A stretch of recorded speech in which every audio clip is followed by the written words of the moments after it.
Have you noticed how a single star at the window can slow the whole room, like the night is breathing with you? I'm here in that hush beside you, and I'm holding one small lantern called the Science of Starlight. This isn't a lesson, it's a gentle walk. Dust becomes soft perfume in space, and old light crosses long, cold distances to rest on your pillow. Far away, veils drift like gauze, and pillars rise like quiet hands, and their glow moves through us the way a lullaby moves through a house, steady and kind. I'll weave those pictures into a story you can float in, without edges and without hurry. Only the sense that the universe is exhaling and we are listening. If it feels right, a quiet like and a soft subscribe would be lovely. For now, let your shoulders loosen, close your eyes, and we'll begin together, unhurried and warm. What do you think starlight could be? Maybe the hush that gathers on the windowsill, the way a night tide rises in the chest and falls again. Maybe it's like the soft glitter on a city roof after rain, or the quiet shimmer above a field when crickets keep time. Sometimes it feels like a warm cup held in both hands, sometimes like a thin silver thread stitching one breath to the next. It seems simple from here, as simple as a lullaby you already know by heart. People write to it and make wishes on it, and astronomers sit with it for years, listening. Beneath the romance, there is a steady, physical truth. Starlight is energy in motion. Part of the same broad family as the warmth of a campfire, the low hum that heats a bowl in the kitchen, the invisible threads that carry a message through a house. Our eyes hold only a narrow slice of that family. We call that slice visible light, a tiny window in a much larger spectrum. Some parts of that spectrum redden skin on a bright day, some warm leftovers in a minute, some bounce off a satellite and end up as a video that makes you smile. And some parts, the ones we feel most at night, travel great distances to lay a gentle brightness on a roof or a hillside and tell us about suns we have never touched. When we say starlight, we mostly mean the light our eyes can catch. Stars do not stop there. They send out infrared like quiet warmth, ultraviolet like faded frost, radio waves like long, low breaths, and X-rays when life turns fierce. Our eyes learn to notice the visible part because the sun gives us so much of it, and because that slice is enough to read a page, cross a room, and see the face of someone we love. A star shines because its center is busy in ways the surface does not betray. Deep inside, hydrogen meets hydrogen under crushing pressure and heat, fusing into helium and giving off energy. That energy stirs the interior, handing off little pushes to other particles, wandering, scattering, and slowly working outward. When it reaches the surface and slips free, it becomes light in flight. Not a single color, not a flat tone, but a continuous blend from red to violet. If you could spread a star's glow gently across a line, you would see that blend as a smooth rainbow. Physicists call this a blackbody spectrum, not because it is dark, but because it follows the simple rule of an ideal object that absorbs everything and then re-emits light perfectly according to its temperature. Real stars behave much like that ideal. If you draw their light on a graph, the curve rises and falls in a graceful arc. The highest point of that arc shifts with temperature. Cooler stars favor red and infrared and glow with a quiet orange or deep red. Hotter stars spill more blue and ultraviolet and shine with an icy brightness. They also race through life more quickly. Color, then, is not just decoration. It is a thermometer you can read from your porch. A red star is cooler than a white or blue one. Our sun lives in the middle, yellowish to our eyes, with a surface near 5,500 degrees Celsius, balanced enough to warm a world without burning it bare. Look closer, and the smooth rainbow is not perfectly smooth. There are fine, dark stitches where certain wavelengths are missing.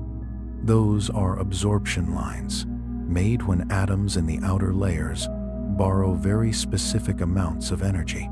Every element leaves its own pattern. Hydrogen writes one set, helium another, sodium and calcium their own. Spread out a star's light, and you are looking at a barcode. From those marks you can learn what the star contains, and with care you can also learn how it moves. If the whole pattern slides a little toward red, the star is moving away. If it nudges toward blue, it is coming closer. Light holds temperature in its color, composition in its lines, motion in the small shifts of those lines, distance in its brightness. It holds history simply by taking time to arrive. Light comes to you as photons, tiny packets of energy with no mass and no charge. A photon is born in a crowded core, like a passenger stepping into a train that is already full. Its first steps are a tangle. It is absorbed and re-emitted, knocked aside and handed along. The route to the surface is not a straight corridor. It is a maze of small motions, and it can take tens of thousands of years, sometimes longer, for one packet of light to find a clean path out. By the time it escapes, continents may have shifted on worlds that do not yet have names. The photon does not keep a diary. It only keeps moving. Once free, the photon enters a space so empty that an average cubic meter might hold only a few lonely particles. For a photon, this emptiness is kindness. After all that jostling, it can finally move in a straight line at the fastest pace the universe permits, close to 300,000 kilometers each second. At that speed, light could circle Earth more than 7 times in a single second, and still, the distances between stars are large enough that the trip can take years or millennia. Photons do not tire. They do not slow down on their own. In the way we measure time, they do not age. For us, a journey might take a century.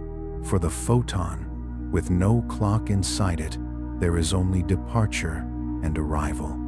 This is why the sky becomes a kind of time machine.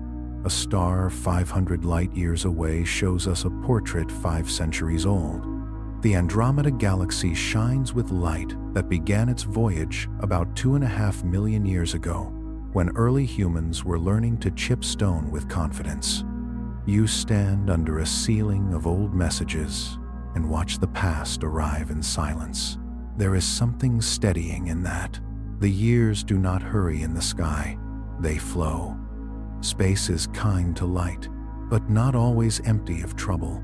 There is dust wandering there, grains as tiny as smoke, made of carbon, silicon, and sometimes ice. In thick clouds or in the busy lanes of a galaxy, dust scatters and absorbs, and the light that reaches us reddens because blue is knocked aside more easily. You know a version of this from home. Evening light turns red because air scatters blue more strongly and lets the longer wavelengths paint the horizon. The cosmos repeats the rhyme on a scale too large to hold in a single thought.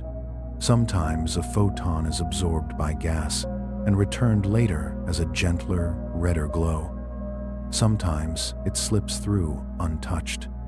Gravity shapes its path without ever grabbing it. Light does not feel a pull the way a stone does. It follows the curves of space itself. Near a heavy mass, the path of light bends the way a marble bends around a bowling ball on a stretched sheet.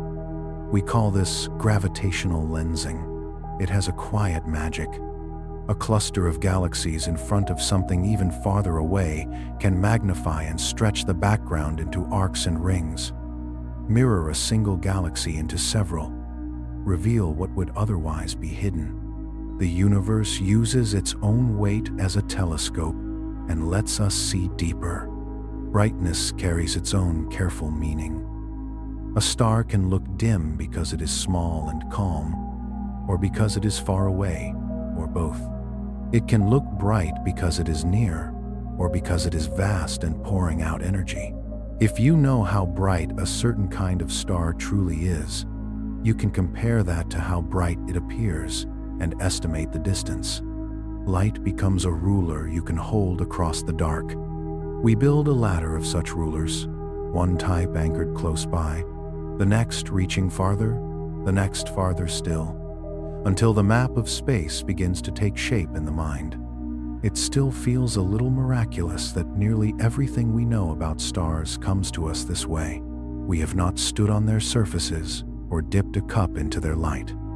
We have read temperature from color, chemistry from lines, motion from shifts, distance from brightness, shape from the way gravity bends a beam. The numbers we carry are simple enough to remember. The speed of light is near 300,000 kilometers each second. The sun's face is near 5,500 degrees Celsius. Andromeda is about 2.5 million light years away. A star at 500 light years sends us a portrait from 500 years in the past. The simplicity of those numbers does not take away the wonder. It makes the wonder easier to hold. Imagine one photon again, just one. It is born from the union of particles in a furnace no workshop can match.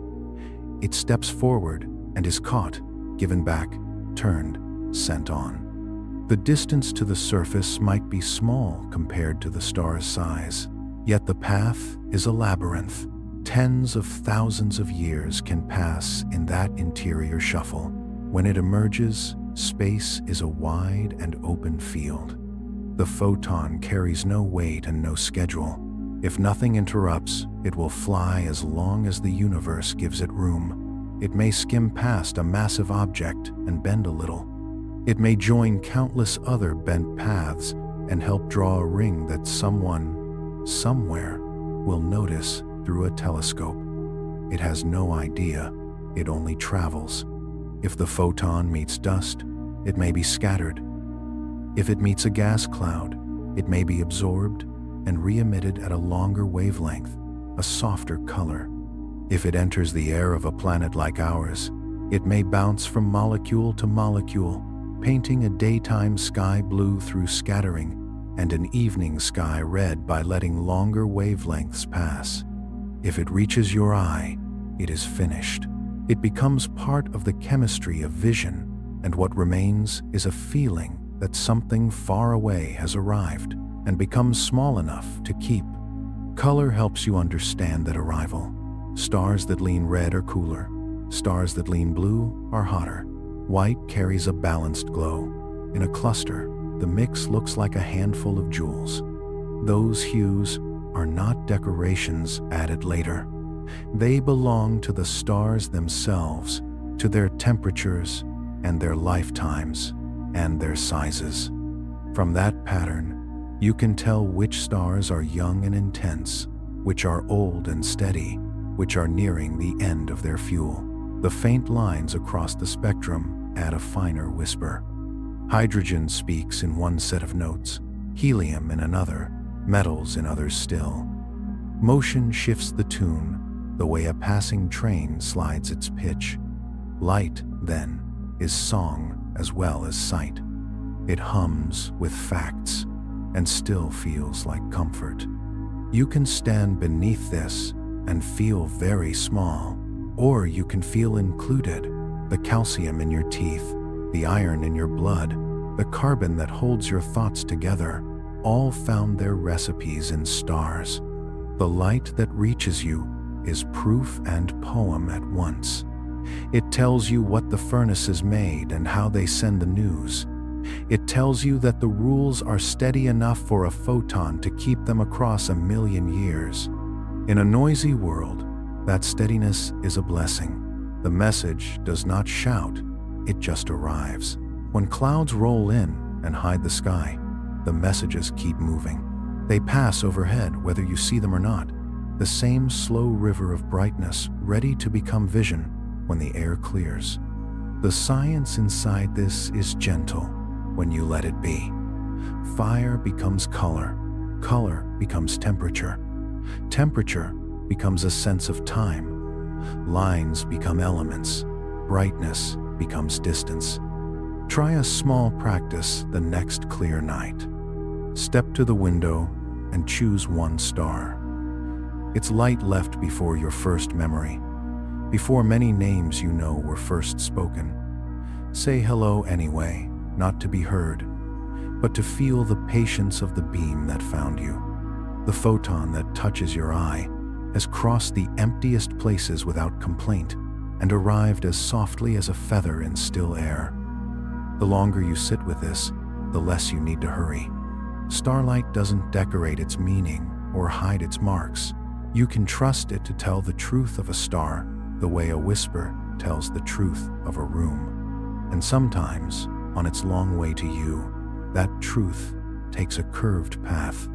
The bend turns massive clusters into quiet magnifying glasses, letting us see galaxies too faint to meet us otherwise. It turns arcs and halos into clues about invisible mass, because what we cannot see still leaves its weight on the road a photon travels. We watch how distant light is stretched and split and sketch the hidden shapes that caused it, like reading ripples on a pond to find where an unseen stone rests. The beauty is immediate, the usefulness steady. A ring in a telescope is not only a sight, it is a map. For all those detours through gravity and the soft interference of dust, most starlight crosses space without much trouble. That is where the deeper charm begins. Each beam carries time. A photon does not just illuminate, it informs. The farther it has traveled, the older the story it brings. A star 1,000 light years away is 1,000 years younger in your sky than it is in itself. Castles stood and iron rang under hooves when some of that light left. Within our own galaxy, the delay is measured in human eras we can imagine. Decades, centuries, sometimes a few thousand years. Beyond our galaxy, the delay grows into millions and billions, until the faintest light we can catch comes from a universe that was only getting started when the first large stars were just waking in dark halos of matter. Those ancient photons crossed the age of everything to reach us. They left before the sun existed, before Earth cooled, before anything with nerves could wonder. They do not wear out along the way. A photon does not grow hoarse like a voice traveling across a crowded room. It does not fray at the edges like a thread pulled too long. What changes is the space it moves through. The universe expands. As it does, the distances between things stretch, and the wavelengths of traveling light stretch with them. A beam that began in ultraviolet can arrive in infrared. One that began in visible red can take on the softer reach of microwaves. The color shifts not because light slowed down, but because the road lengthened under it. We call that shift toward longer wavelengths redshift. It is not a curiosity kept in textbooks. It is one of the simple ways we know the universe is widening. Measure how much a galaxy's light has slid toward red, and you can estimate how far away it is, and how quickly it is receding from us as space itself grows between. The idea is like the fall in pitch when a siren passes and moves away, only written in colors instead of sound, and stretched across distances that make any road here seem tiny. Farther means redder, and redder tells a tale of motion and time together. Even with gravity bending paths and dust reddening beams, most photons complete their flight without complaint. They move along the curves laid down by mass, skim the edges of gas clouds, and travel in long, solitary company. Then one of them meets a mirror on a mountain, or a sensor in orbit, or your own eye while you stand in a backyard and breathe. That is the end of a journey that may have lasted longer than any language you know. No fireworks mark it. The photon simply disappears into a tiny interaction. In your eye, it nudges a molecule in the retina and begins a cascade that your brain will call seeing. On a detector, it kicks an electron and becomes a number in a patient list. A quiet arrival becomes a dot that joins other dots and, with time, a picture. It is easy to call this magic. It is better to call it persistence. Light moves through space with a grace that needs no permission. It is not in a hurry, and it never stalls. If something bends it, it turns. If something blocks it, it waits for another of its kind to try an easier route. Its purpose is plain: travel, carry, reveal. In the doing, it becomes the oldest messenger we trust, a thread that stays unbroken long enough to tie us to places we cannot reach. Curiosity followed that thread long before anyone named a photon. People sat near fires and wondered what light was made of, whether it was a substance, a wave, a flicker of the divine. Those simple questions opened a long path, and along that path, someone held a bit of glass to sunlight and found order hiding in the glow. In the 1,670 seconds, Isaac Newton took a prism, let a narrow beam through, and watched as the white spread out into a ribbon from red to violet, smooth and complete. White light was not simple. It was a blend. The colors were not a trick. They were part of the light all along, separated because each one bent a little differently as it passed through the glass. That small experiment broke open a way of thinking. If sunlight could be divided into a spectrum, what about the light from a candle, or a coal, or a star? The question waited. A century later, a maker of lenses with a careful eye traced it farther. Joseph von Fraunhofer, orphaned young and trained by work and curiosity, turned his instruments toward the sun and spread its light thin. He saw the same ribbon Newton saw, but crossed by narrow darkness, fine, sharp lines where color was missing, always in the same places when the sun was the source. He mapped them with care, lettered them, measured their positions with a precision that would shame a rushed hand. He could not yet say what caused them, but he knew they were real and meaningful. Those lines were not scratches. They were the shadows left when atoms absorb very specific colors. Light passing through a cooler gas meets electrons that will accept only exact amounts of energy. At those exact wavelengths, the light is removed, and we see a dark mark in the spectrum. Fraunhofer did not have the language to say electrons or energy levels. Others would bring that later. What he had was patience and a talent for careful looking, and that was enough to lay down the map that future work would interpret. In the middle of the 19th century, Gustav Kirchhoff and Robert Bunsen began to match bright lines from heated elements to the dark lines Fraunhofer had catalogued. Heat a substance and look at its glow through a prism, and you see not a continuous wash of color, but thin, bright lines at precise places. Sodium paints a strong yellow. Hydrogen sings several notes across red, blue, green, and violet. Every element has its own little song, a barcode of light. When Kirchhoff and Bunsen realized that the bright lines from a heated element lined up with the dark lines in the sun's spectrum, the implication was simple and deep. The sun, and by extension other stars, are made of the same elements we find here. The sky and the earth share a chemistry. From that pairing, a tool was born with a patient name: spectroscopy. Split light, look closely, and read the marks that matter leaves. With that one method, astronomers began reading the universe. They learned that stars are mostly hydrogen and helium, They learned that some stars' patterns are shifted slightly toward red or toward blue, telling of motion away or toward us. They learned that clouds of gas lie between us and far galaxies, leaving their thin signatures where they pass. They sorted stars by their spectra and their temperatures into an order that, once in the ear, sticks O, B, A, F, G, K, M. The letters are a historical tangle, but the sequence is a smooth gradient of heat and color, from the hottest blue-white to the coolest red. Those same ideas now reach into places Newton could not have imagined. Spectroscopy helped strangers called quasars stop being mysteries by showing their light was wildly redshifted and therefore very far away and very bright.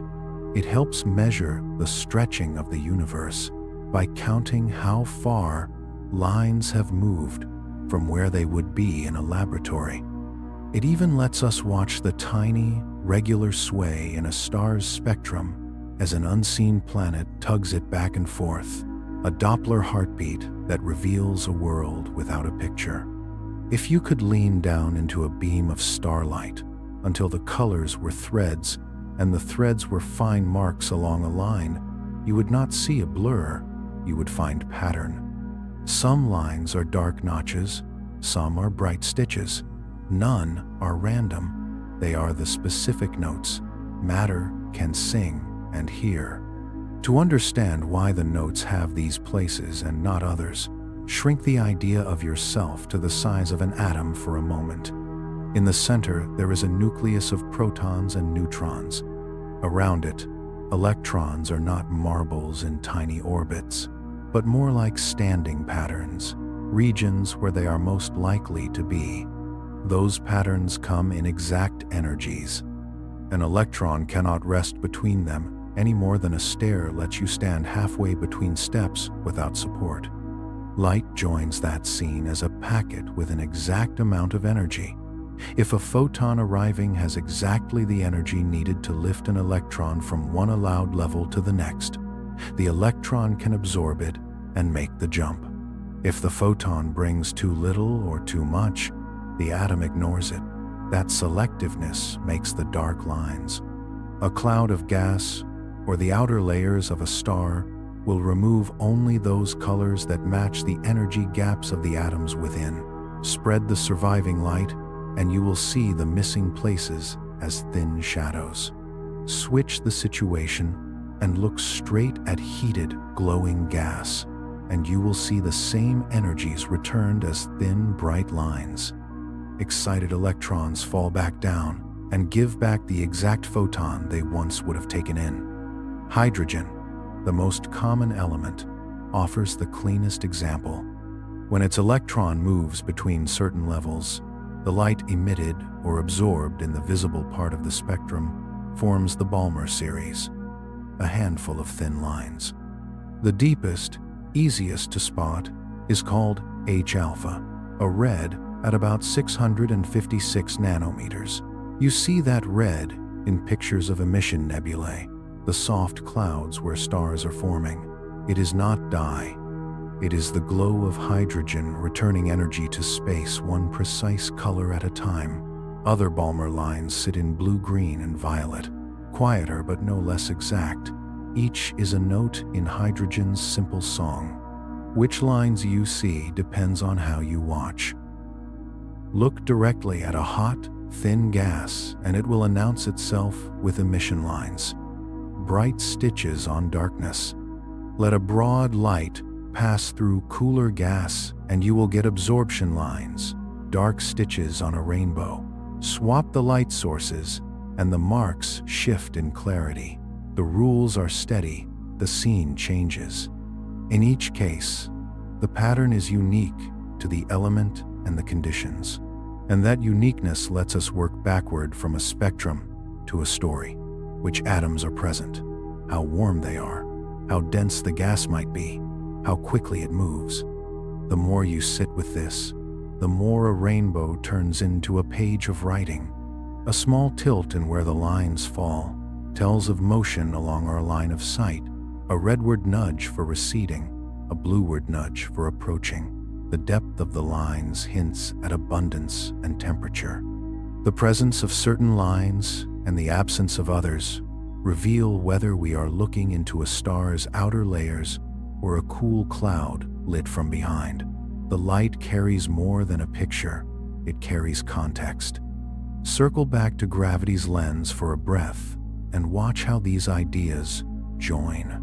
A galaxy cluster bends the light from something behind it, stretching and brightening the image.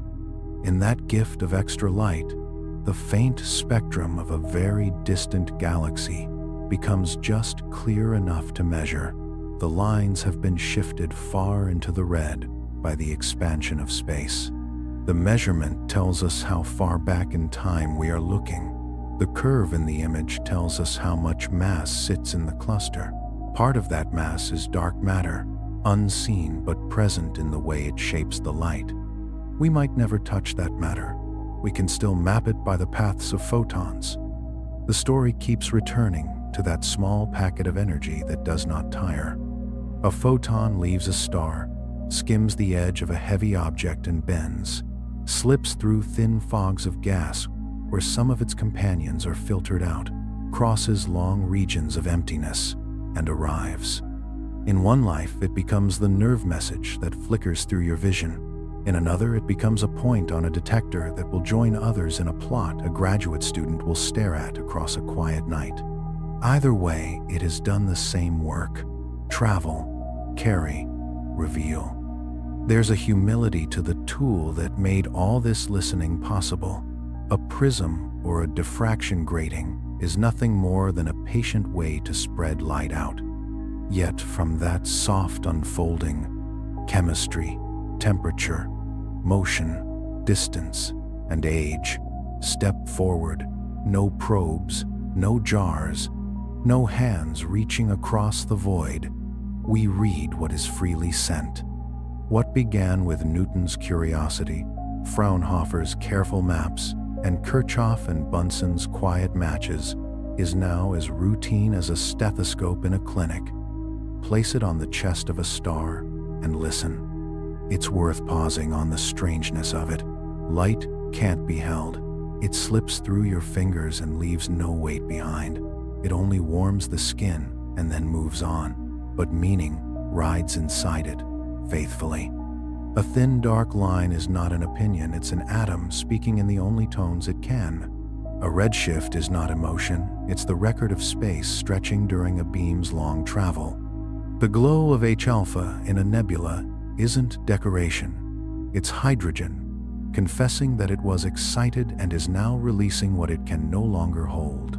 When the sky is clear, you can let that sit lightly. None of it demands effort. Picture gravity bending light into arcs that sketch the shape of unseen mass. Picture photons arriving stamped with the date of their departure. Picture a bit of glass spreading white light into color, and hidden within that color, the fine handwriting of elements. It's a science that moves at the speed of patience, quiet, exact, and kind to a still mind. When steady light passes through a cooler gas, the glow is gently annotated.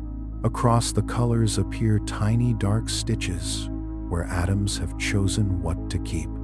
A hot core shines through a calmer atmosphere, and that atmosphere selects its favorite notes and holds them back. Through a spectroscope, those lines aren't flaws or smudges, they're the measured pen strokes of matter. And that handwriting turns out to be astonishingly clear. Look at the light from a far star, and you can find the signatures of hydrogen and helium, calcium and iron, each one speaking from unimaginable distance. There's no need to bottle starlight or send a craft into the fire. The light has already carried the message. Our task is simply to listen with glass, with patience, and with wonder. A simple prism and a careful eye begin the conversation, and the story only gets richer. Those lines do more than name an element. Their depth and shape hint at how much of that element is present. Stronger lines usually mean more atoms are absorbing or emitting at that precise color. Some lines swell or fade depending on temperature.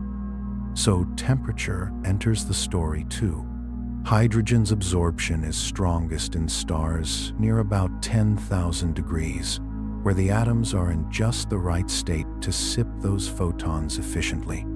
From a single strip of color, you can gather composition and warmth, and you can go farther still. If the entire pattern is shifted slightly toward blue, the star is moving toward you. If it slides toward red, it is moving away.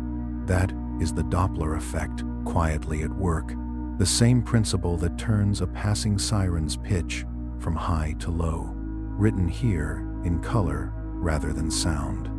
There is comfort in how the scales meet. The smallness of electrons selecting exact energies and the wideness of galaxies leaning away from us are woven together by light. Spectroscopy is simply the craft of reading that weaving. It does not stop at stars. Anything that emits or absorbs light can be read this way. Gas clouds write their signatures. Comets and planetary atmospheres add their traces, and even the faint veils of distant exoplanets reveal a thread or two when their starlight filters through. See a shallow dip where methane belongs, or a whisper where water vapor rests, and you are hearing the same principle that once revealed hydrogen in a humble flame in a 19th century room. Part of the poetry lives in how dependable these patterns are. The universe is busy and sometimes chaotic, but atomic transitions keep their promises. Hydrogen repeats the Balmer series with the same measured spacing. Sodium keeps that sharp yellow pair. Helium lights the violet with grace. These are not trends that change with fashion. They are features of matter itself. Consistency gives them power. A single line in a faint smear of galaxy light can say hydrogen is present.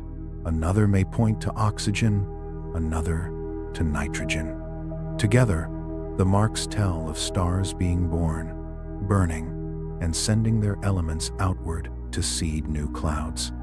It is hard not to feel a gentler awe at that thought. The universe does not speak in words, yet it speaks with light. In the narrow, exact details of that light, those fine spectral lines, it says what it is made of, how fast it moves, how hot it feels at the surface we can see, and which stage of life it is walking through. Fingerprints is one way to say it, but a better picture might be music, small symphonies played by atoms, harmonies etched into the glow by the smallest building blocks we know. Each line is a message. Each line is a clue. As they gather, the sky becomes less hidden and somehow even more magical. At first glance, a star can feel like pure mystery. A glowing sphere hung far beyond any ladder, too hot to approach, too distant to touch. Yet we know a surprising amount about what swirls in its atmosphere and which gases dominate its heart, and how those ingredients change as the star grows older. We learned without collecting a single spoonful of plasma. We learned by looking, and more precisely, by letting the light tell its own story.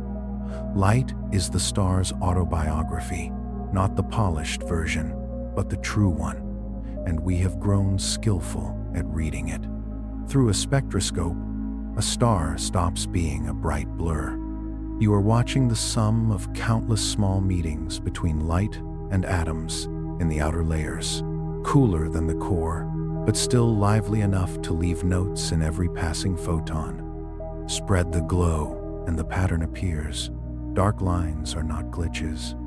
They are the touch on your shoulder from hydrogen, helium, iron, calcium, sodium, and more, each speaking in its exact place.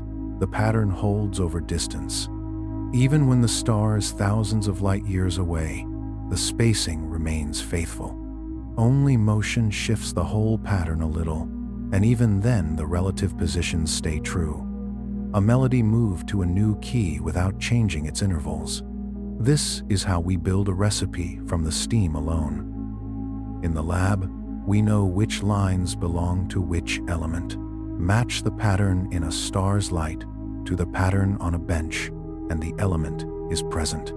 That quiet practice is spectral analysis, one of the most powerful tools we have, precisely because it is humble. From it, the sun tells us it is mostly hydrogen and helium, with traces of heavier elements like oxygen and carbon, nitrogen and iron, and a fine sprinkling of others.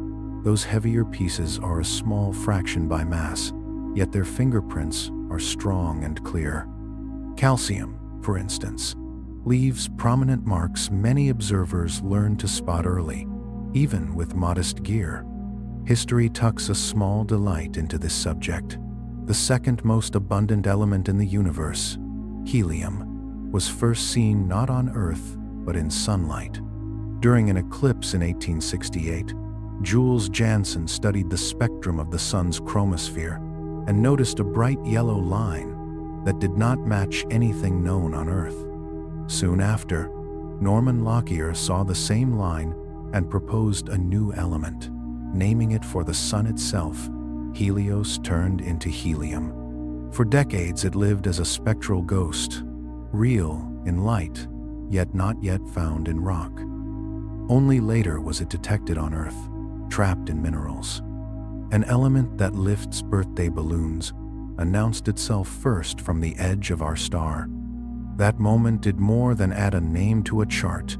It proved a method.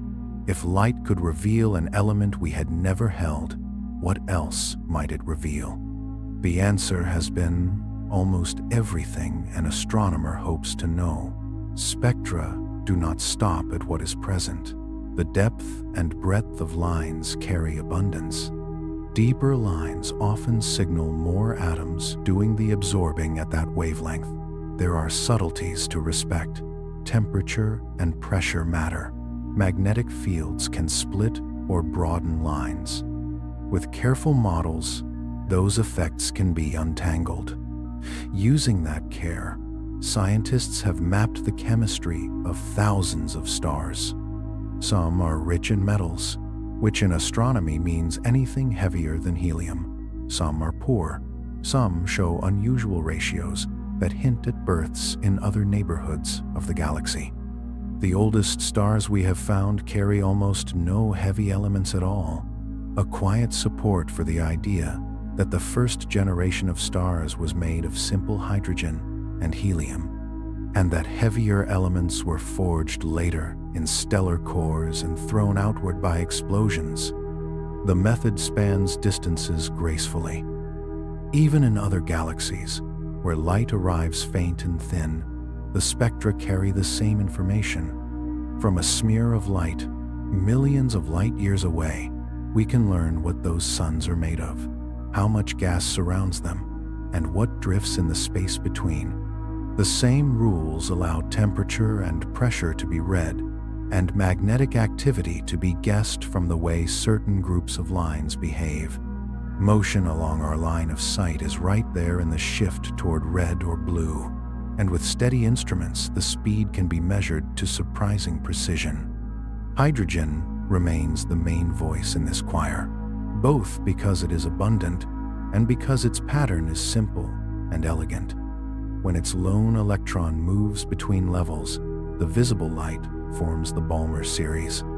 Even if you do not recall the name, you have seen the result, a handful of narrow lines spaced by a mathematical rhythm that feels both strict and graceful.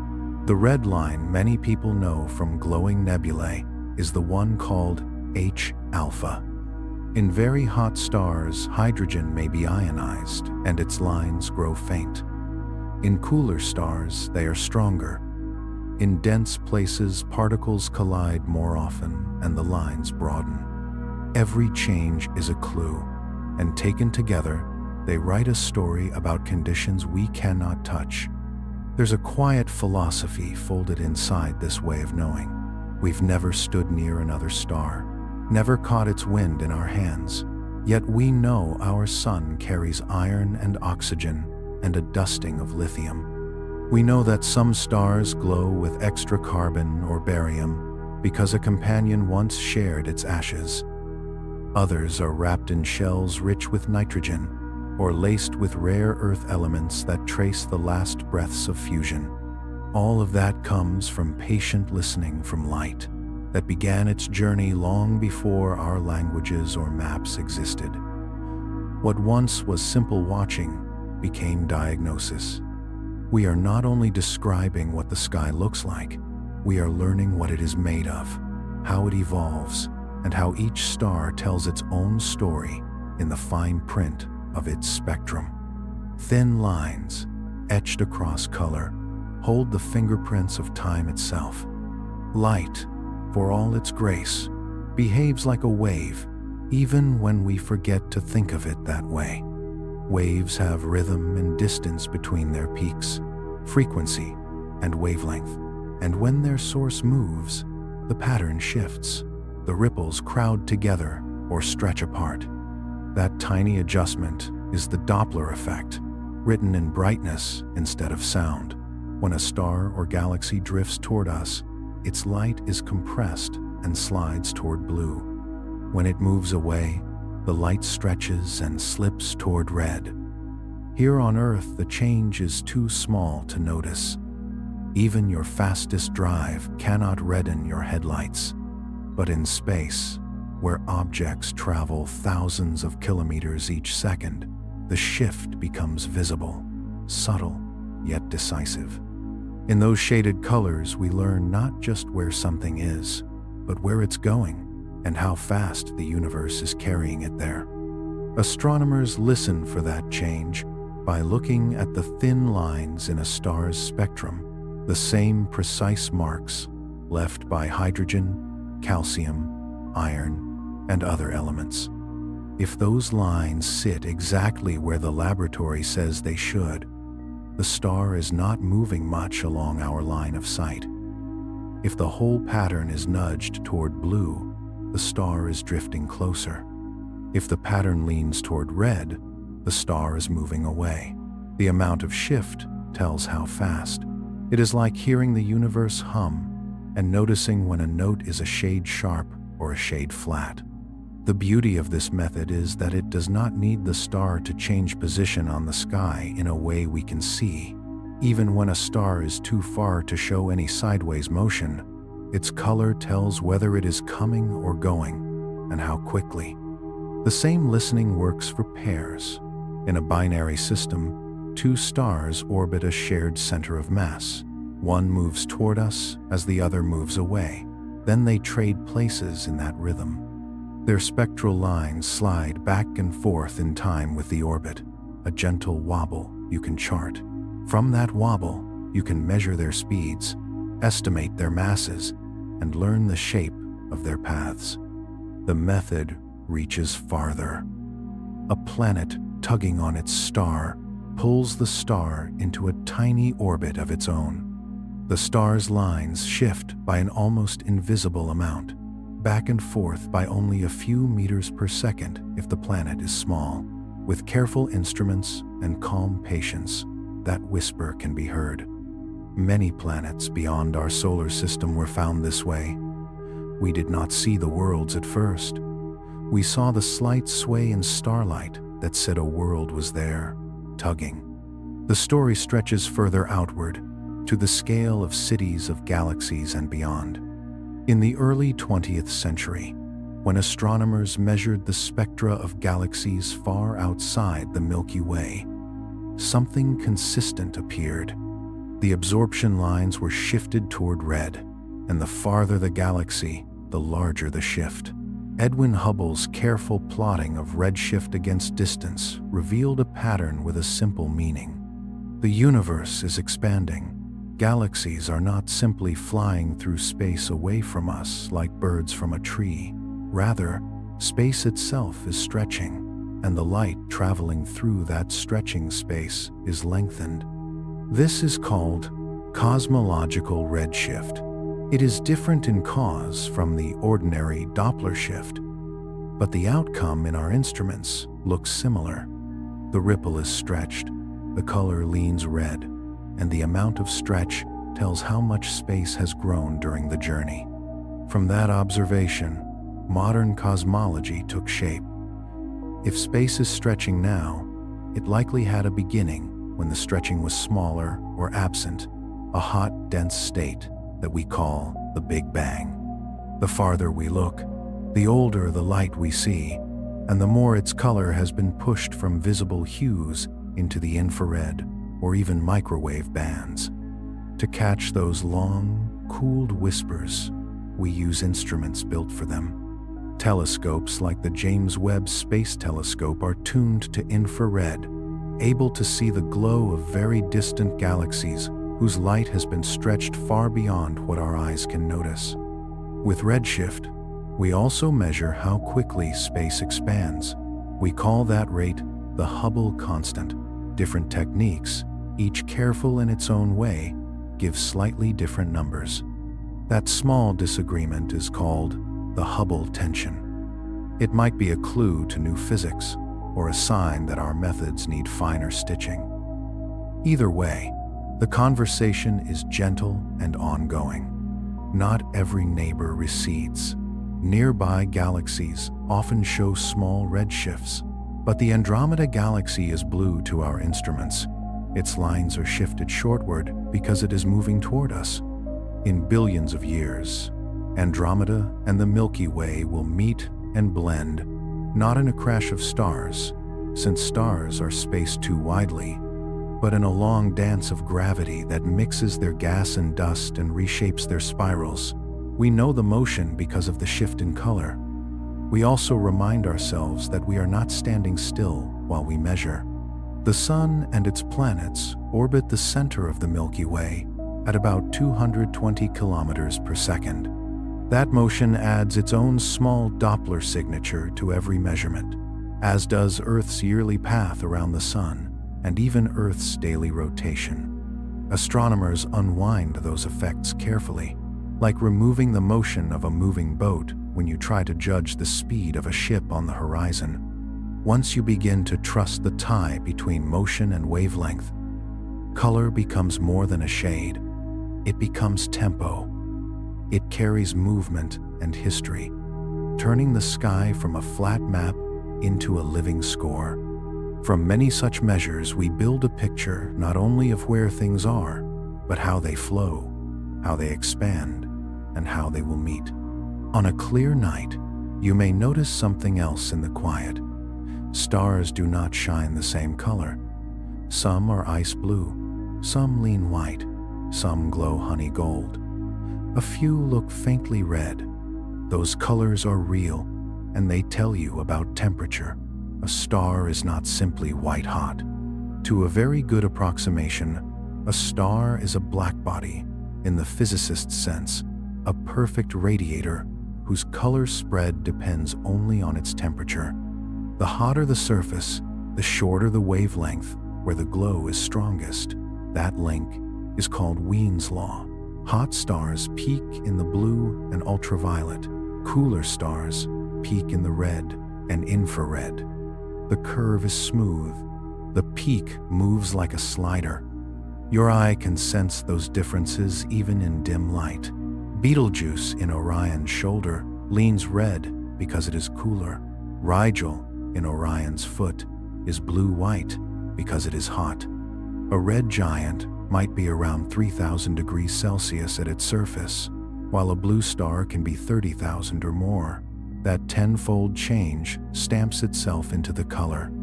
Our sun, which we often draw as yellow, actually emits most strongly in the green part of the spectrum, but it spreads its light so evenly across the visible range that we perceive it as white with a warm tint, especially after it travels through Earth's air. Astronomers turned this color-temperature relationship into a practical way to sort stars. The classification is spectral, based on the lines in the spectrum and the overall shape that temperature sets. The sequence of types is written as O, B, A, F, G, K, M. The order looks odd because history left its fingerprints, but it runs cleanly from hottest to coolest. O-type stars sit at the high end, bluest and most energetic, often above 30,000 degrees Celsius. They are massive and brilliant and short-lived, spending only a few million years on the main sequence before they end in dramatic ways.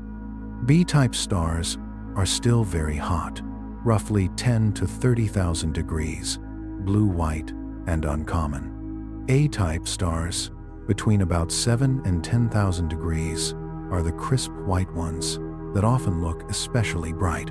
Sirius, the brightest star in the night sky, is an A-type. F-type stars, around 6 to 7,500 degrees, are white with a hint of yellow and show a pleasing mix of hydrogen and metals in their spectra. G-type stars are the comfortable middle where the sun lives, near 5,500 degrees. They are steady, long-lived, and generous to planets at the right distance. Their spectra carry lines from iron, calcium, magnesium, along with hydrogen and helium, a familiar family portrait. K-type stars are cooler, roughly 3,500 to 5,000 degrees. They look orange to the eye. Many are older than the sun and sip their fuel slowly, living long, calm lives. At the cool end are M-type stars, the red dwarfs. At 3,000 degrees or less, they are small, dim to human eyes, and extremely common. Most stars in the Milky Way are red dwarfs, perhaps around 70%, because they burn hydrogen so slowly and have low mass.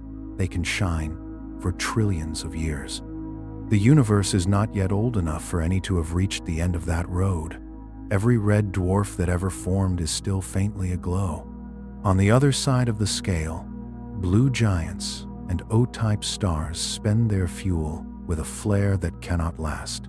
They can outshine the sun by a factor of 100,000, but their lives are short in cosmic terms. Many end as supernovae or collapse into neutron stars or black holes. Their brilliance is real and brief. Color and temperature connect to other traits. Hotter stars are generally more massive and more luminous. Cooler stars are usually smaller and dimmer. The link is not a rule without exception, but it is a helpful sense of the landscape. The colors and lines join hands inside our instruments. A spectrum becomes more than a rainbow. It's a quiet map of truth. Its curve sketches temperature. Its pattern of lines speaks of chemistry. The shift of those lines whispers of motion. Even their width and split reveal pressure, gravity, or the tug of magnetic fields. The same technique that lets us sense a planet pulling on its star can also trace the invisible threads of magnetism inside a stellar atmosphere. With enough patience, light turns into a stethoscope, pressed gently against the chest of the cosmos. Think about what that means. You can stand under a still sky, your feet on ordinary ground, and with nothing more than a lens, a grating, and time, read motion, temperature, age, and composition from the colors that touch you. The same Doppler effect that changes the pitch of a passing siren becomes a way to measure the velocity of a star that makes no sound. The same curve that describes the warmth of a kitchen burner describes the blaze of a blue giant 10,000 light-years away. The same logic that places Sirius as an A-type lets us guess what kind of planets might be comfortable around a G-type, like our Sunday. The vocabulary is simple. The stories it tells are enormous. There's tenderness in that process. Nothing is taken by force. Each photon arrives with the record of its long journey, folded into its color, carrying the faint imprints of the gases it passed through. The telescope doesn't steal, it listens. The math that follows is not a barrier, but a soft net, catching hints until the picture resolves. When astronomers correct for Earth's spin, its orbit, and the sun's slow drift through the galaxy, they're only subtracting the motion of their own boat so the far-off vessels can be judged in still water. That same care guides how we read the stars themselves. Longevity and steadiness make some of them kind hosts, the sort that could cradle life if that life can live with the occasional storm. To tell which is which, we look deeper than color or warmth. We look into the fine grain of their absorption lines. Those delicate marks tell of atmosphere and gravity, of the subtle mix of elements inside the glow. That's why the letters O through M each carry numbers from 0 to 9, a quiet refinement that places a star precisely along the slope of heat. A G2, like our Sun, sits a little warmer than a G5, a little cooler than a G0. The digit is not fuss or formality. It's a small act of care, a way of saying here, not just somewhere near. The landscape widens once you step off the main sequence. Some stars swell into giants and supergiants, their envelopes expanded and cool, their luminosity enormous. Others end compact, their cores bared as white dwarfs that can be hotter than many living stars and still appear dim because their surfaces are small. A red supergiant, such as Betelgeuse, can be cooler than the Sun at its surface, yet its size makes it outshine hundreds of thousands of ordinary suns combined. A white dwarf can hide in the background unless you know where to look, glowing with heat that tells of a recent, dramatic past. The color that reaches your eye is not decoration, it is physics made visible. It speaks for the heat at the surface, for the pressure and reactions in the core, and for the stage of life the star is currently walking through. With a careful look at the color and the spectrum behind it, you can begin to know temperament and history. It is a quiet brilliance, the way meaning rides inside light. Among all this variety, two elements carry most of the melody. They are the first in the periodic table and the most talkative in the sky's gossip: hydrogen and helium. Simple, light, and astonishingly persistent, they hold nearly all the ordinary mass we can see. Hydrogen is as basic as an atom can be, one proton with one electron. About 3/4 of the universe's ordinary matter is hydrogen, not only in stars, but drifting in clouds, condensed in gas giants, and threaded through you in water, fats, and proteins. It has been present since nearly the beginning. In the first minutes after the hot start we call the Big Bang, protons and neutrons paired to make the nuclei of the lightest elements. Hydrogen dominated. Helium formed as well, but hydrogen led the census and has kept the lead ever since. That simplicity becomes power in the heart of a star. When gravity gathers enough hydrogen in one place, it squeezes, pressure rises, heat climbs. Near about 10 million degrees Celsius in the core, hydrogen nuclei begin to fuse into helium. It is not a gentle handshake. It is a crowded dance where particles meet at speeds that defy easy metaphor. Two protons collide. Through rare steps, one changes into a neutron, and the pair becomes deuterium. Other collisions follow, building helium and releasing energy. That energy is the light and heat that keep a star shining. In the Sun, roughly 600 million tons of hydrogen become helium each second. About 4 million tons of mass vanish into energy in the process, set free by E equals mc squared. The star is large enough that this steady burn has persisted for more than 4 billion years and will continue for about 5 billion more. Hydrogen's role is not only fuel, its structure makes its spectral signature clean. The Balmer series in visible light includes several thin lines, the best known being H-alpha, near 656 nanometers, a deep red that often marks glowing nebulae where new stars form. When you see that quiet red spread across a cloud, you are watching hydrogen atoms excited by nearby young stars. Electrons climb to higher levels and then fall, releasing photons with precise energies. The line is a neon sign without noise. Stars are being born here. Another family of hydrogen lines, the Lyman series in the ultraviolet, is harder to catch from the ground, but crucial for tracing very distant objects. In the light from quasars, repeated Lyman marks create a forest of lines that maps clouds of hydrogen across billions of light years. Helium, number 2, is hydrogen's measured sibling: 2 protons, 2 neutrons, 2 electrons, when whole. It makes up roughly 24% of ordinary matter, and was also born in those first minutes through Big Bang nucleosynthesis, not forged later in stars like the heavier elements. Its discovery carries a story with a smile. In 1868, while watching the sun during an eclipse, astronomers saw a yellow line that did not match any known element on Earth. They named the source helium for Helios, the Sunday. Only decades later did we find it in terrestrial rocks and gases. An element that floats birthday balloons was, for a while, a name written only in sunlight.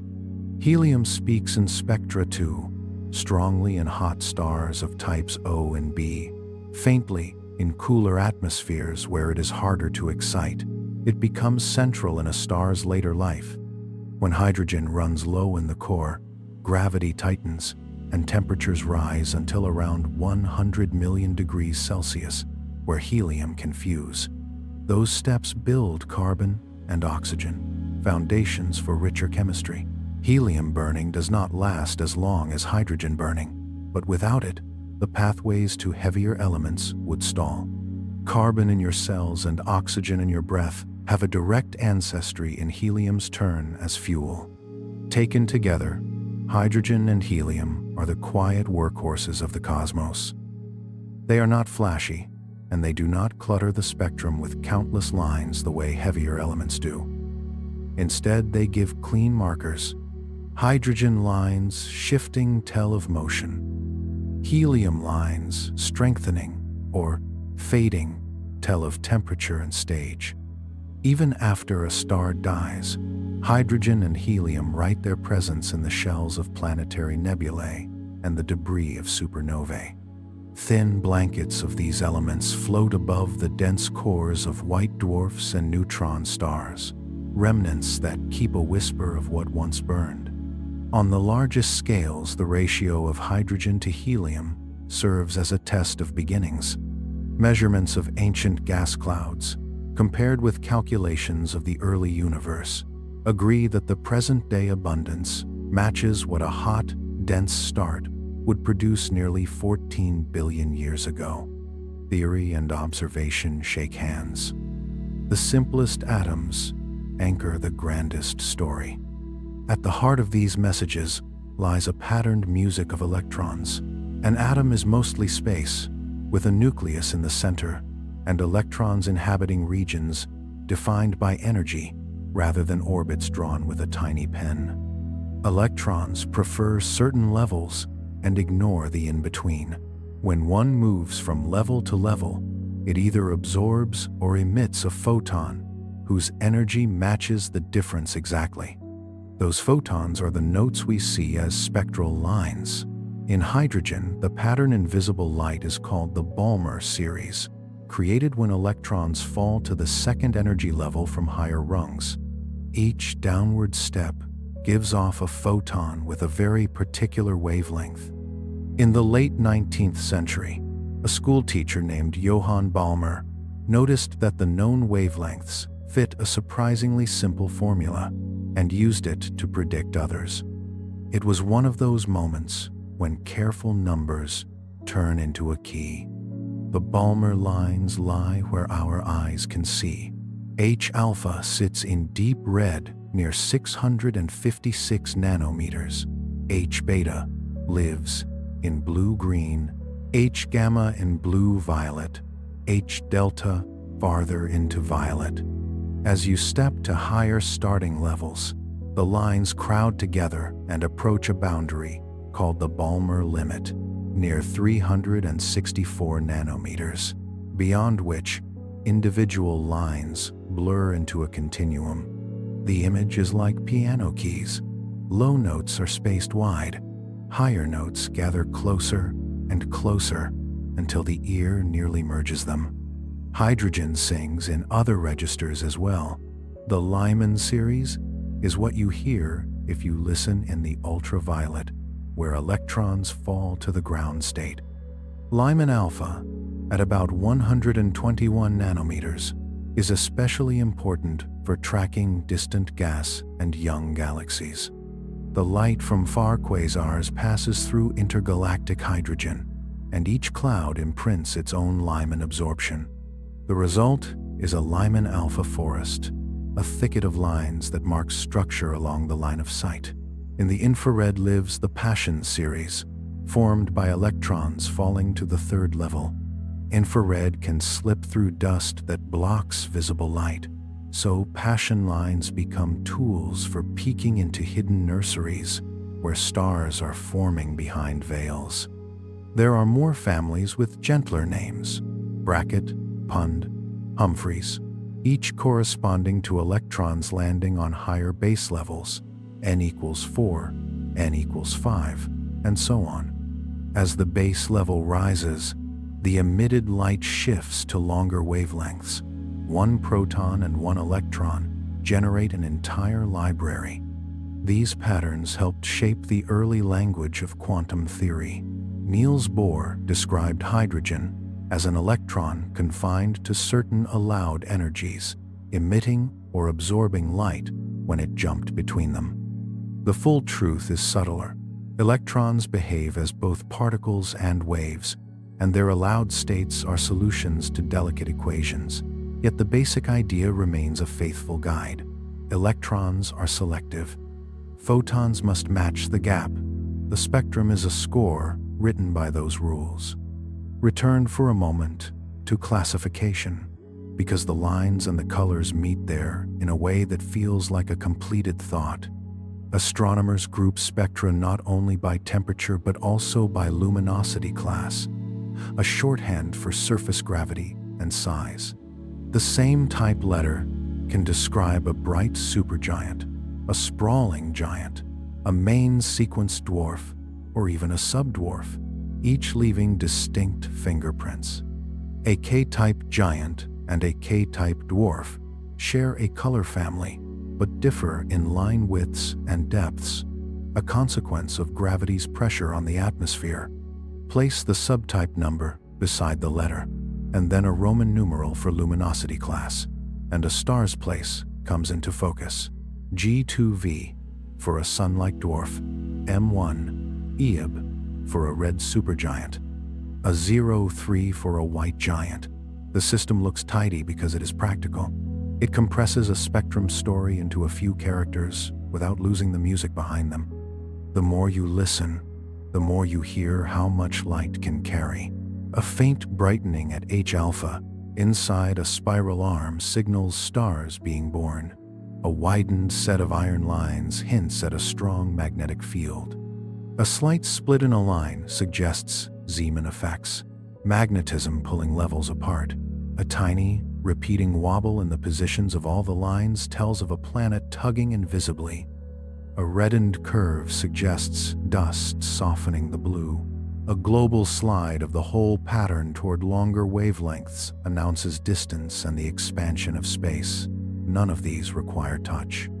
They ask only for patience and a way to spread light thin. All of this returns to the same comfort.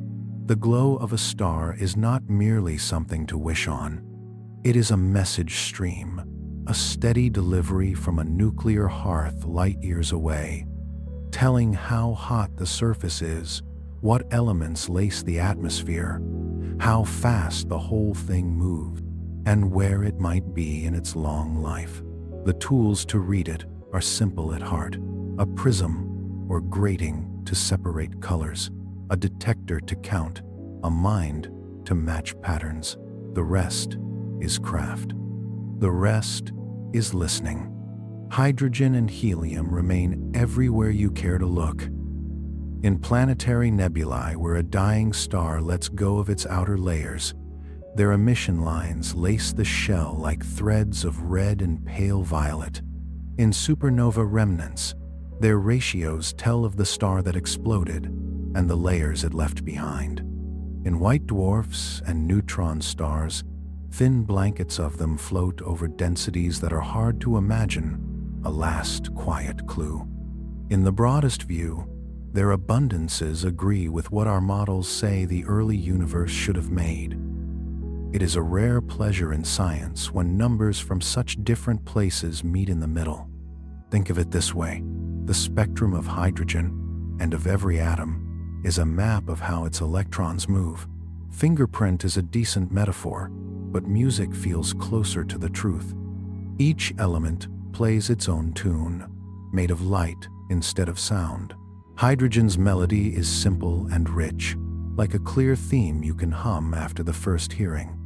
Heavier atoms add harmonies and ornament, but the clean pattern of hydrogen remains a gift to anyone trying to read a crowded sky.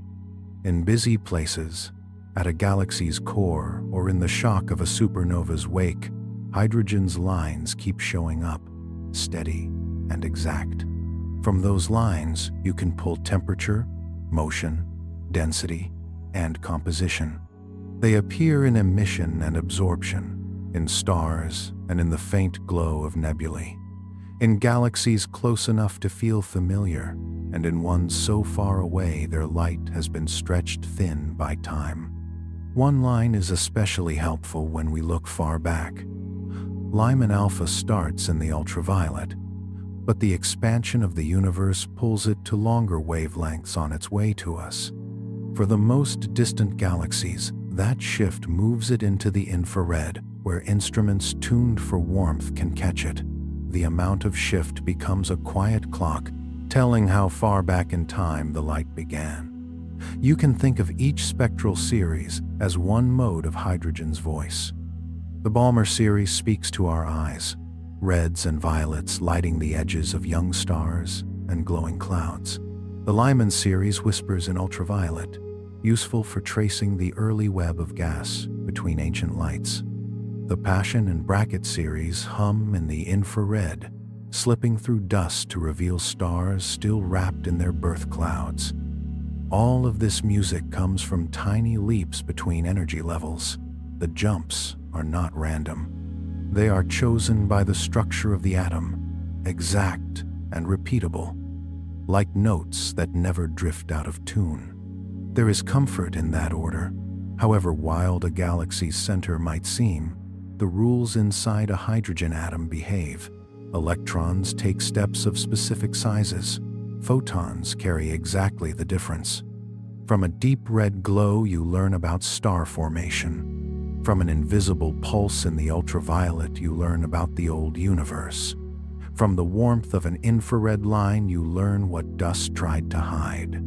Small causes, large stories. The universe does not have to be loud to be clear. Starlight carries these stories, but it does not hand them over on arrival.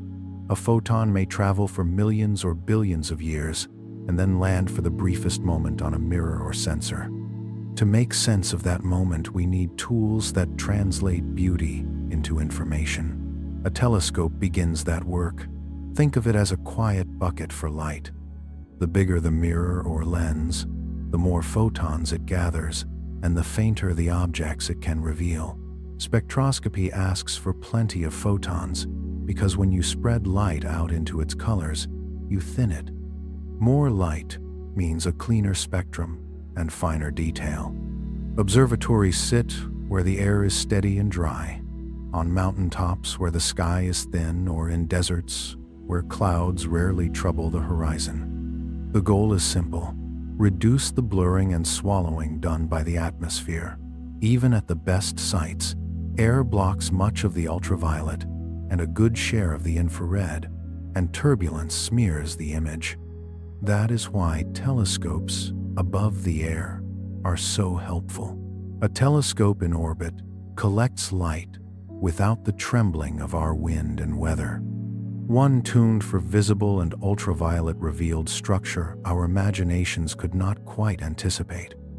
Another tuned for infrared now reads red-shifted light from the early universe and peeks through dust as if through gauze. With these instruments, we can watch baby stars building themselves inside dark cocoons and measure the chemistry of planets that orbit other suns.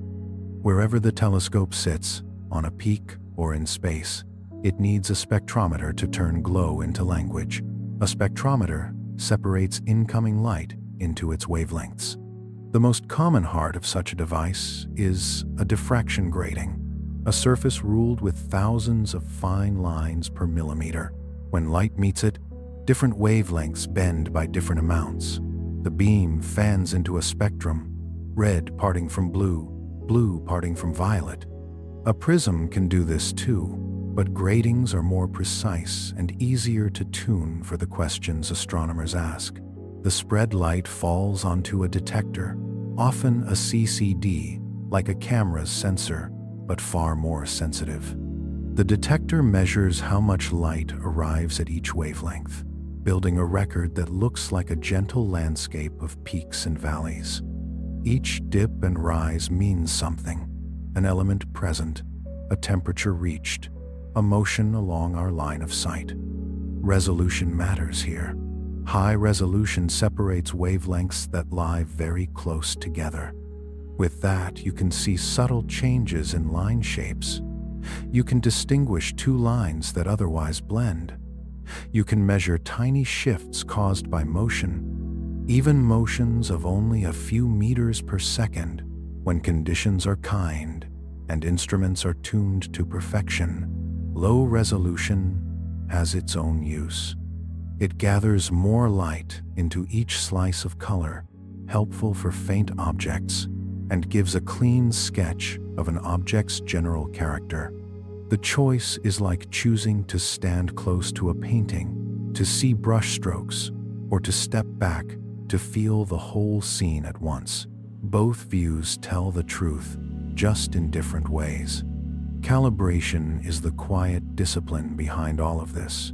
You cannot simply point an instrument at a star and take the numbers at face value. Spectrometers drift, detectors have habits. Earth is spinning and circling the Sunday. The whole observatory is moving through space. To keep track, astronomers shine lamps that produce lines at known wavelengths and tune their instruments until those lines land exactly where they should.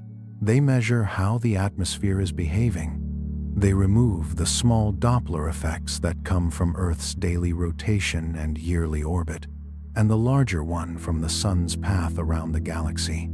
It is like measuring the speed of distant ships while standing on a boat of your own, and first subtracting the motion of your deck. There are clever variations on the basic plan.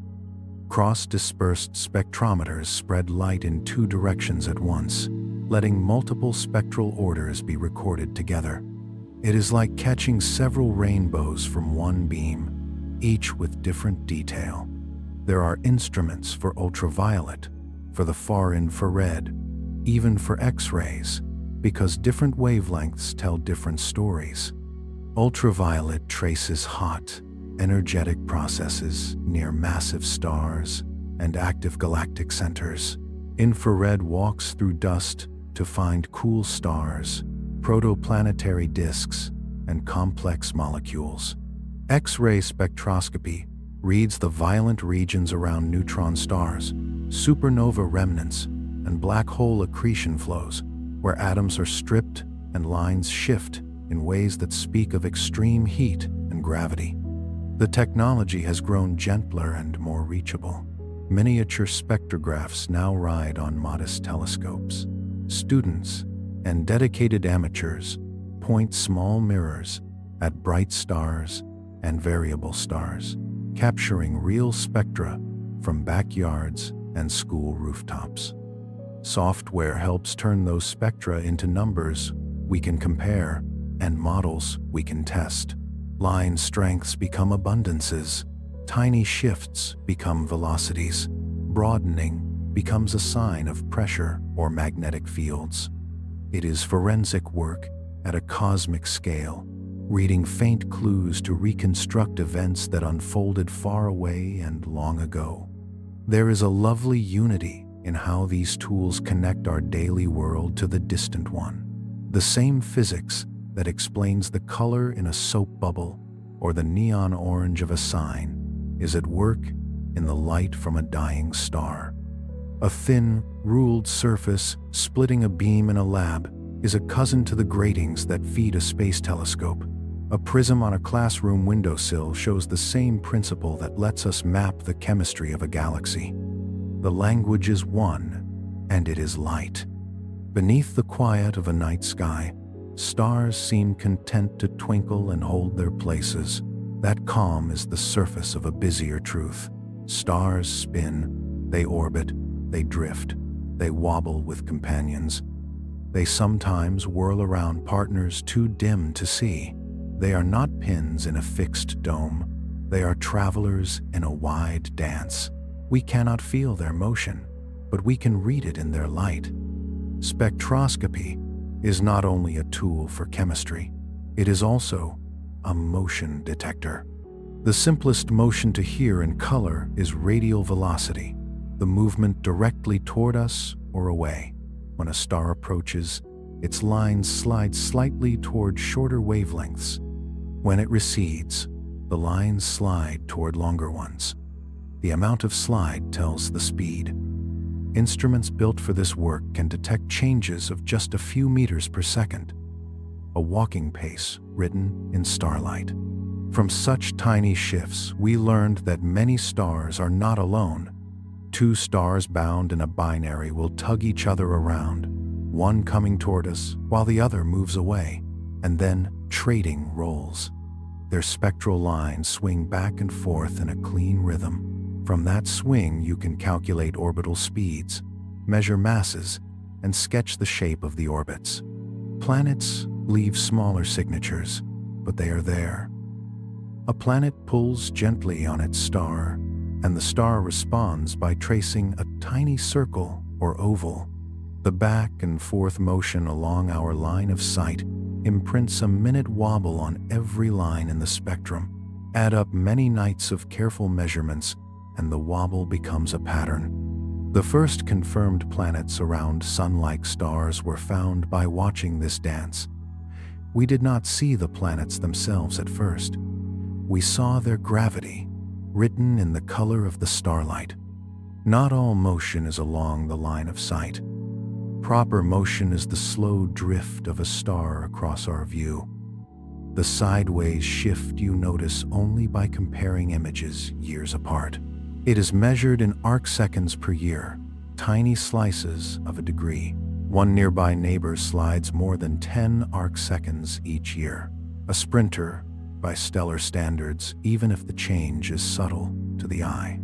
Combine the sideways drift with the radial velocity, and you can reconstruct the star's true three-dimensional path through space. One number tells forward and back, the other tells left and right. Together they tell where the traveler is headed.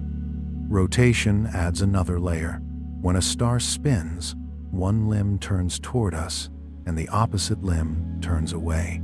Light from the approaching side is nudged toward blue. Light from the receding side is nudged toward red. The two nudges blur together and broaden the spectral lines. The faster the spin, the wider the lines become. From that broadening, you can estimate rotation speed. Some stars rotate lazily. Others spin so quickly that their equators bulge. Rotation is not uniform for every star. Many show differential rotation, faster at the equator, slower toward the poles, the way gas and plasma prefer to move under gravity and heat. Star spots can ride along with that rotation, shading parts of the surface. As they rotate in and out of view, they change the line shapes and depths slightly. Careful eyes can see those changes and infer magnetic cycles and spot coverage, something like weather printed in spectra. There are still finer signatures. Magnetic fields can split lines into multiple close components, an effect that spreads the line slightly and changes its shape. Pressure in dense atmospheres broadens lines by jostling atoms and smearing their exact energy levels just a little. Turbulent motions stir the gas and add their own small broadening. Each of these effects is a voice in the chorus. With practice, you can tell them apart and estimate how strong each one is. Return, for a moment, to hydrogen's lines in this context. In a hot blue star, the Balmer lines change strength with temperature in a way that helps pin the type. In a cooler star, they weaken, leaving other elements to speak more clearly. In a gas cloud lit by newborn stars, H-alpha brightens, tracing where ultraviolet light from hot young suns is pumping energy into hydrogen and making it glow. In a very distant galaxy, a redshifted Lyman alpha line becomes a beacon that says you are looking far back in time. The same simple atom, the same tidy rules, used in wildly different scenes to say different things, all of them true at once. Everything described here is gentler than it sounds on paper. A spectrograph is a box that spreads a thin stream of light. A detector counts. A computer plots. Most of the labor is patience and calibration, then patient looking again. The reward is out of scale with the modesty of the tools. With a rainbow written as numbers, you can read the temperature of a star's skin, the swirl of its atmosphere, the tug of a companion, the presence of a planet, the dust between here and there, the rate at which space has stretched during the journey, and the stage of life the star is walking through. All of that from photons that arrive with the softness of breath. It is worth pausing on how sturdy this language is. Hydrogen lines are the same in a laboratory flame and in a galaxy so far away that its light left before our species learned to farm. Lyman alpha behaves itself in a spectrum taken with a classroom instrument and in one recorded by a space telescope chilling in the dark beyond the moon. Infrared lines slip through the same kinds of dust in a nursery a few hundred light years away, and in a starburst region halfway across the universe. The rules do not change. Our instruments improve. Our patience deepens. The light keeps its promises. When you step outside and the sky is clear, none of this insists on rushing into your thoughts. You can simply notice that no two bright stars share exactly the same color. If you linger, you can remember that color is temperature, that line shapes are motion and pressure, that small shifts are speed, that a single deep red line can announce a place where stars are being born. You can hold the idea that a far galaxy's spectrum is not only beautiful, but also a timestamp, that the slide of its lines toward red measures how much the universe grew during the light's flight. You can remember that a tiny wobble in a line helped reveal a world around another sun, a world not yet seen directly, but already present in the story of its star. All of this begins with a simple truth dressed in quiet. Atoms prefer certain energies. Electrons choose their steps. Light carries the difference. A grating spreads the message. A detector listens without complaint. We do the rest by keeping still and paying attention. In a noisy world, that kind of attention feels like rest. The sky does not shout. It leans close. It lets you read. And with hydrogen's steady tune as a guide, the rest of the orchestra falls into place, each instrument adding detail to a theme that began as a single, perfect jump inside a single, simple atom. When a star spins, one edge turns gently toward us, while the opposite edge turns away. The light from the approaching side is nudged a shade bluer. The light from the receding side is nudged a shade redder. Add the two together, and the tidy, narrow spectral lines stretch and soften, as if drawn with a broader brush.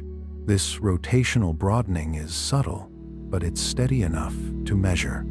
From the amount of smearing, astronomers can estimate how fast a star is turning. Some stars take their time and spin in weeks. Young, massive ones can whirl at hundreds of kilometers per second along the equator, quick enough to reshape themselves, spin fast enough, and a star bulges at the middle and flattens a little at the poles, becoming an oblate spheroid. Gravity then pulls harder at the poles than at the equator, and the poles run hotter and brighter. The equator cools slightly and dims. This graceful unevenness, gravity darkening, means the same star can wear more than one face at once, bright caps and a softer belt, and light carries the story without a single close-up. Pairs make the dance clearer. Two stars bound together tug each other around a shared center of mass. If their orbit is tilted just right for us, the tug shows up as a periodic sway in their spectral lines.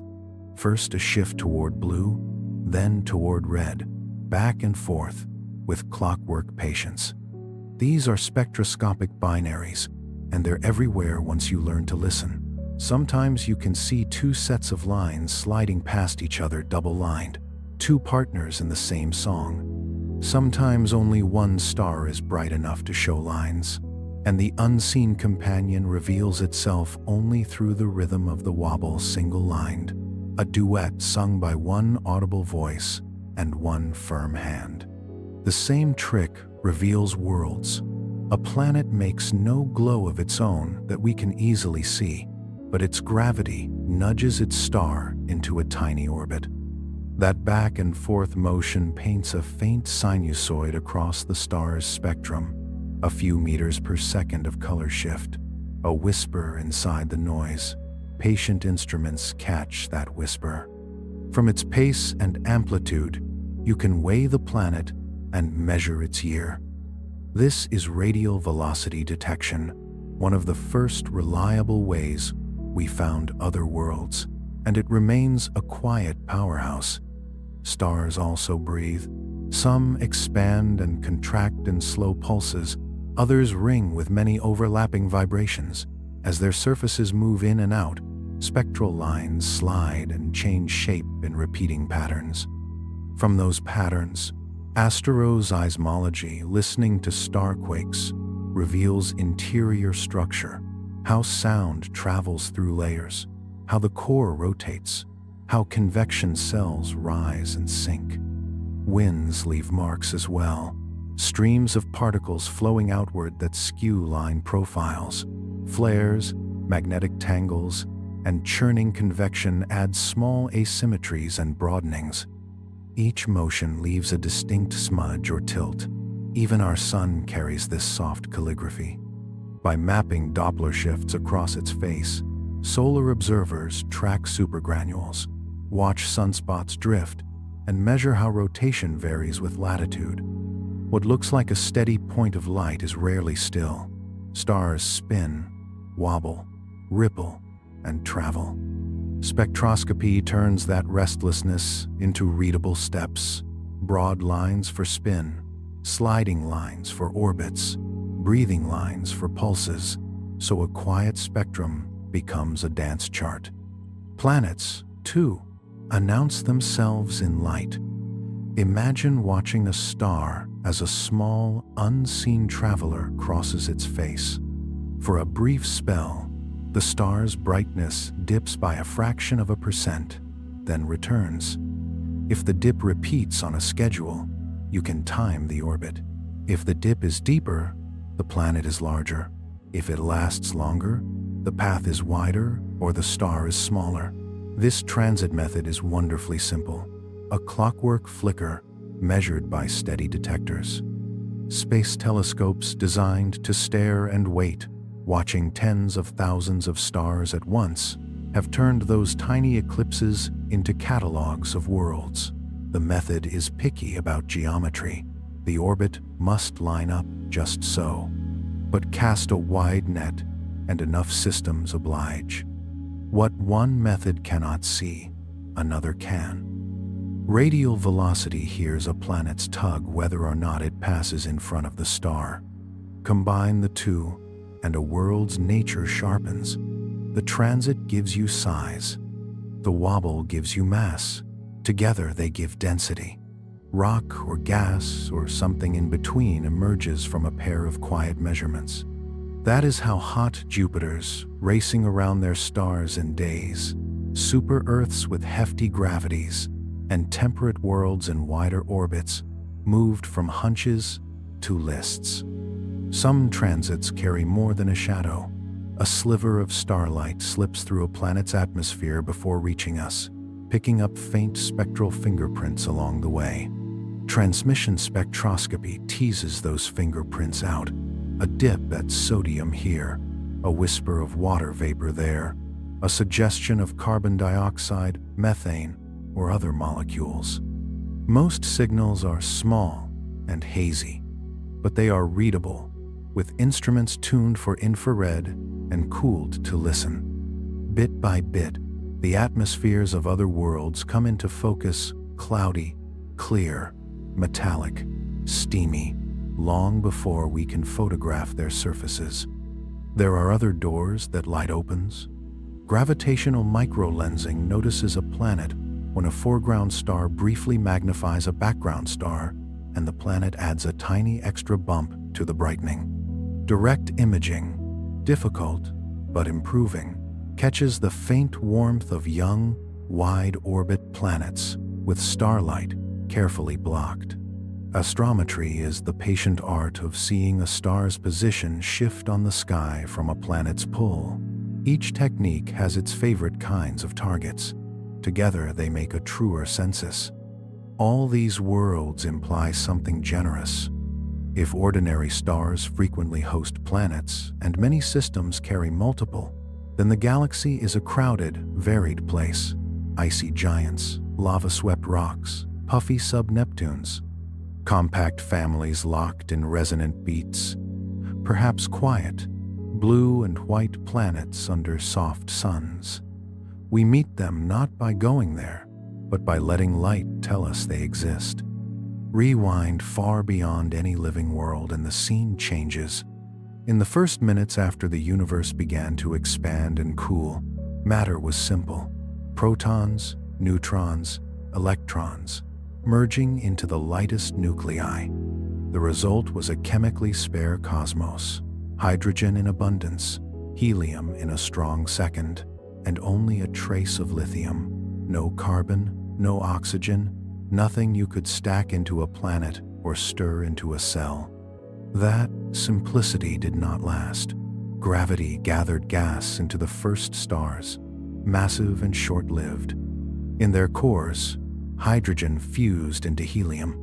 In the most massive among them, helium fused onward to carbon and oxygen and heavier elements, up to iron. Iron is where easy fusion stops. Build iron by fusion and you lose energy.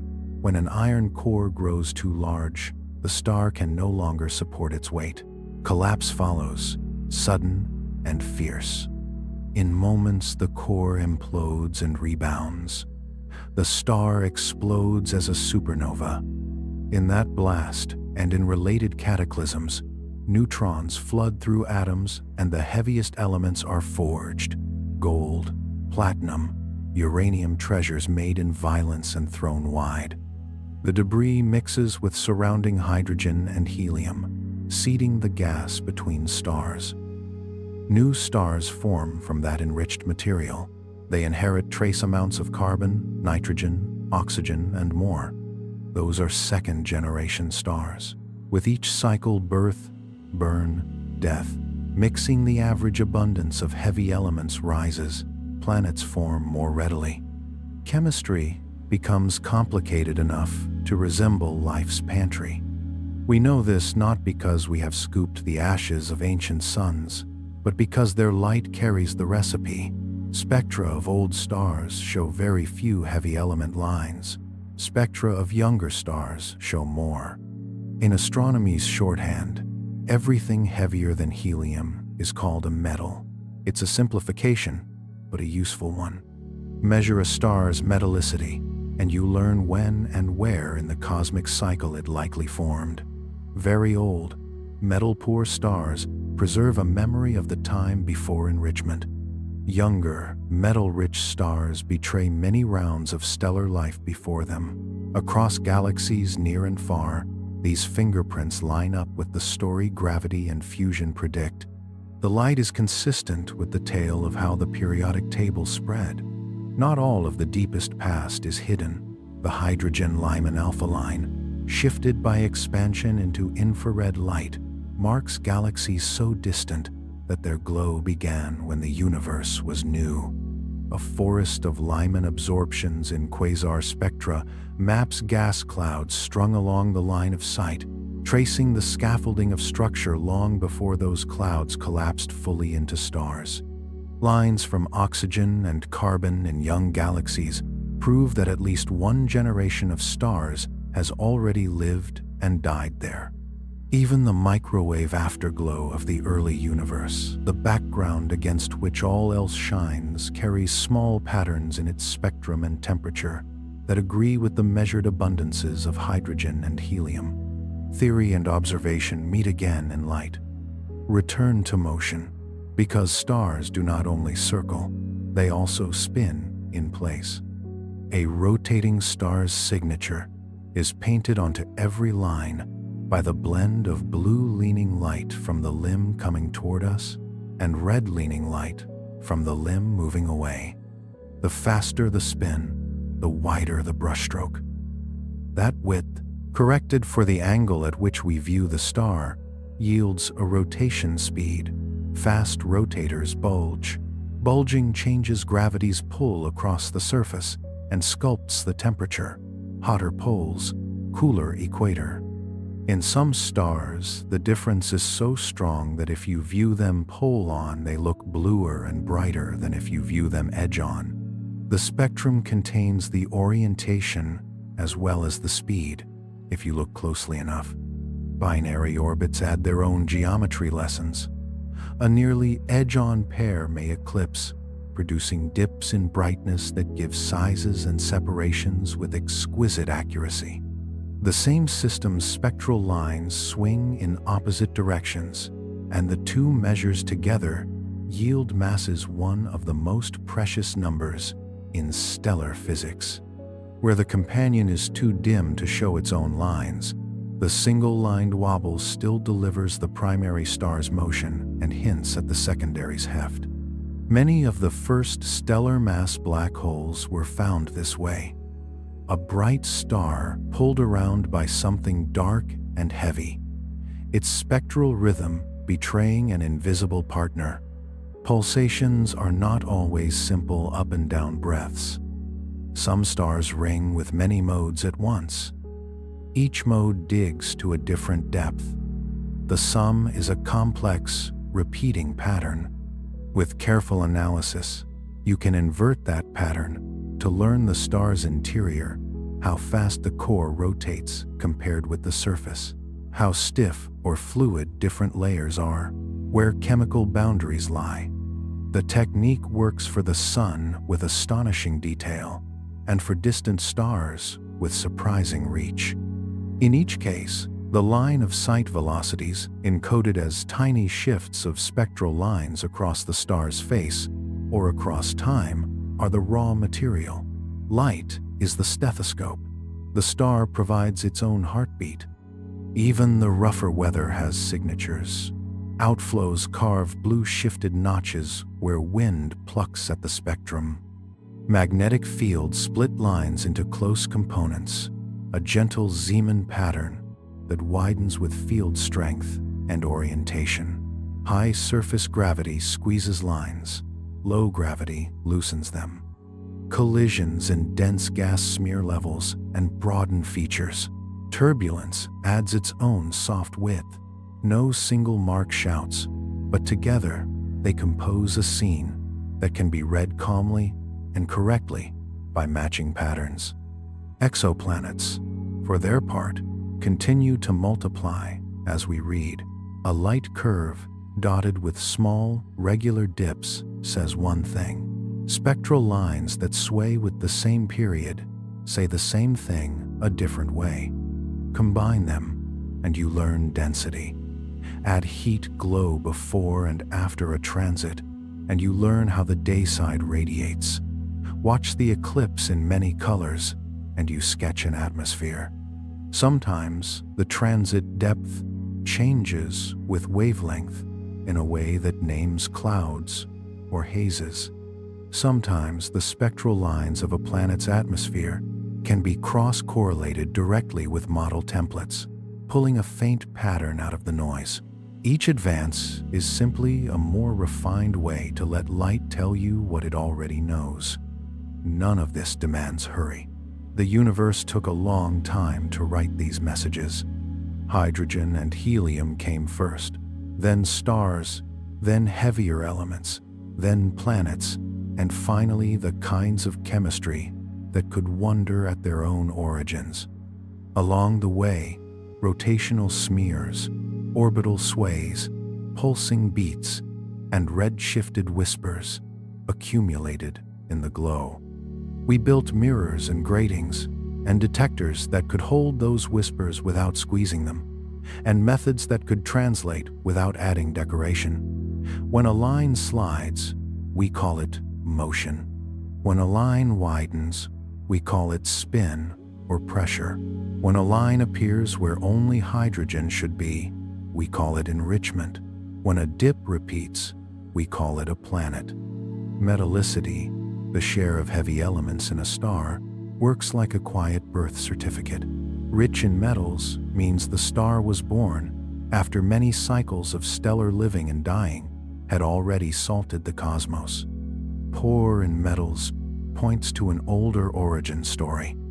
In the halo of our galaxy, and inside ancient globular clusters, the elders keep their records with astonishing modesty. Some hold only a few parts in 100,000 of heavy elements, compared with the Sunday. Their spectra, read patiently, show a near-pristine mix of hydrogen and helium with only the faintest trace of later ingredients.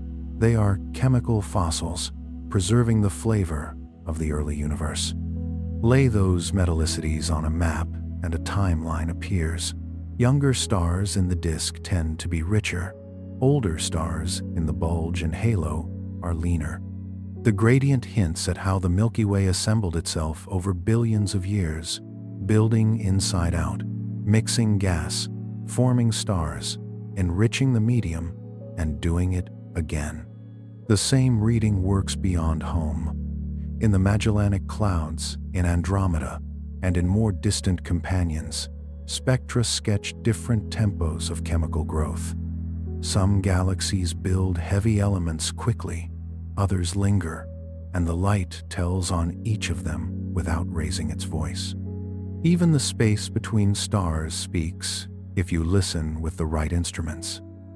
The light from brilliant, faraway quasars passes through intervening clouds and picks up thin absorption lines. Those narrow signatures can be billions of light years old. By comparing them across distance, we watch the universe change its recipe over time, from a simple broth toward the richer stew needed for planets and eventually for life. All of this points to a universe in chemical motion. It began almost entirely as hydrogen and helium. Through the lives and deaths of stars, it learned to make carbon and nitrogen, oxygen and phosphorus and sulfur, the familiar atoms that later found their way into oceans and bones and breath. The iron in your blood and the calcium in your ribs began as starlight's business. We know this not by gathering spoons of distant matter, but because light carries the imprint of what created it. Spectroscopy is the translator. A beam split through a grating turns into a story about fusion, explosion, and return, a story written one narrow line at a time. So when a star looks blue and brilliant, or red and faint, you are not only seeing brightness, you are seeing the result of cosmic recycling, the long conversion of hydrogen to helium, of helium to carbon, and onward. The process continues now. New stars begin in hidden folds of dust. Old stars shed shells or end in fire. The writing never stops. It is slow, precise, and always carried by light. Pull back from individual stars, and a larger tapestry appears. Behind the pinpricks lie galaxies by the billion, each a city of stars, threaded with gas and dust, anchored by dark matter, alive with change. Some are grand spirals, some are rounded and quiet. Others look torn and mended. They sit far beyond any journey we can make, yet they whisper freely. Spread a galaxy's light, and you find a layered spectrum, a treasure map that shows what lives there and what it is doing. What the eye calls a smudge becomes structure through a telescope. Arms, bars, lanes of dust, a bright core. That combined glow is the sum of many voices, hot blue clusters, older yellow populations, nebulae lit by newborn stars, and sometimes the fierce inner engine of a supermassive black hole.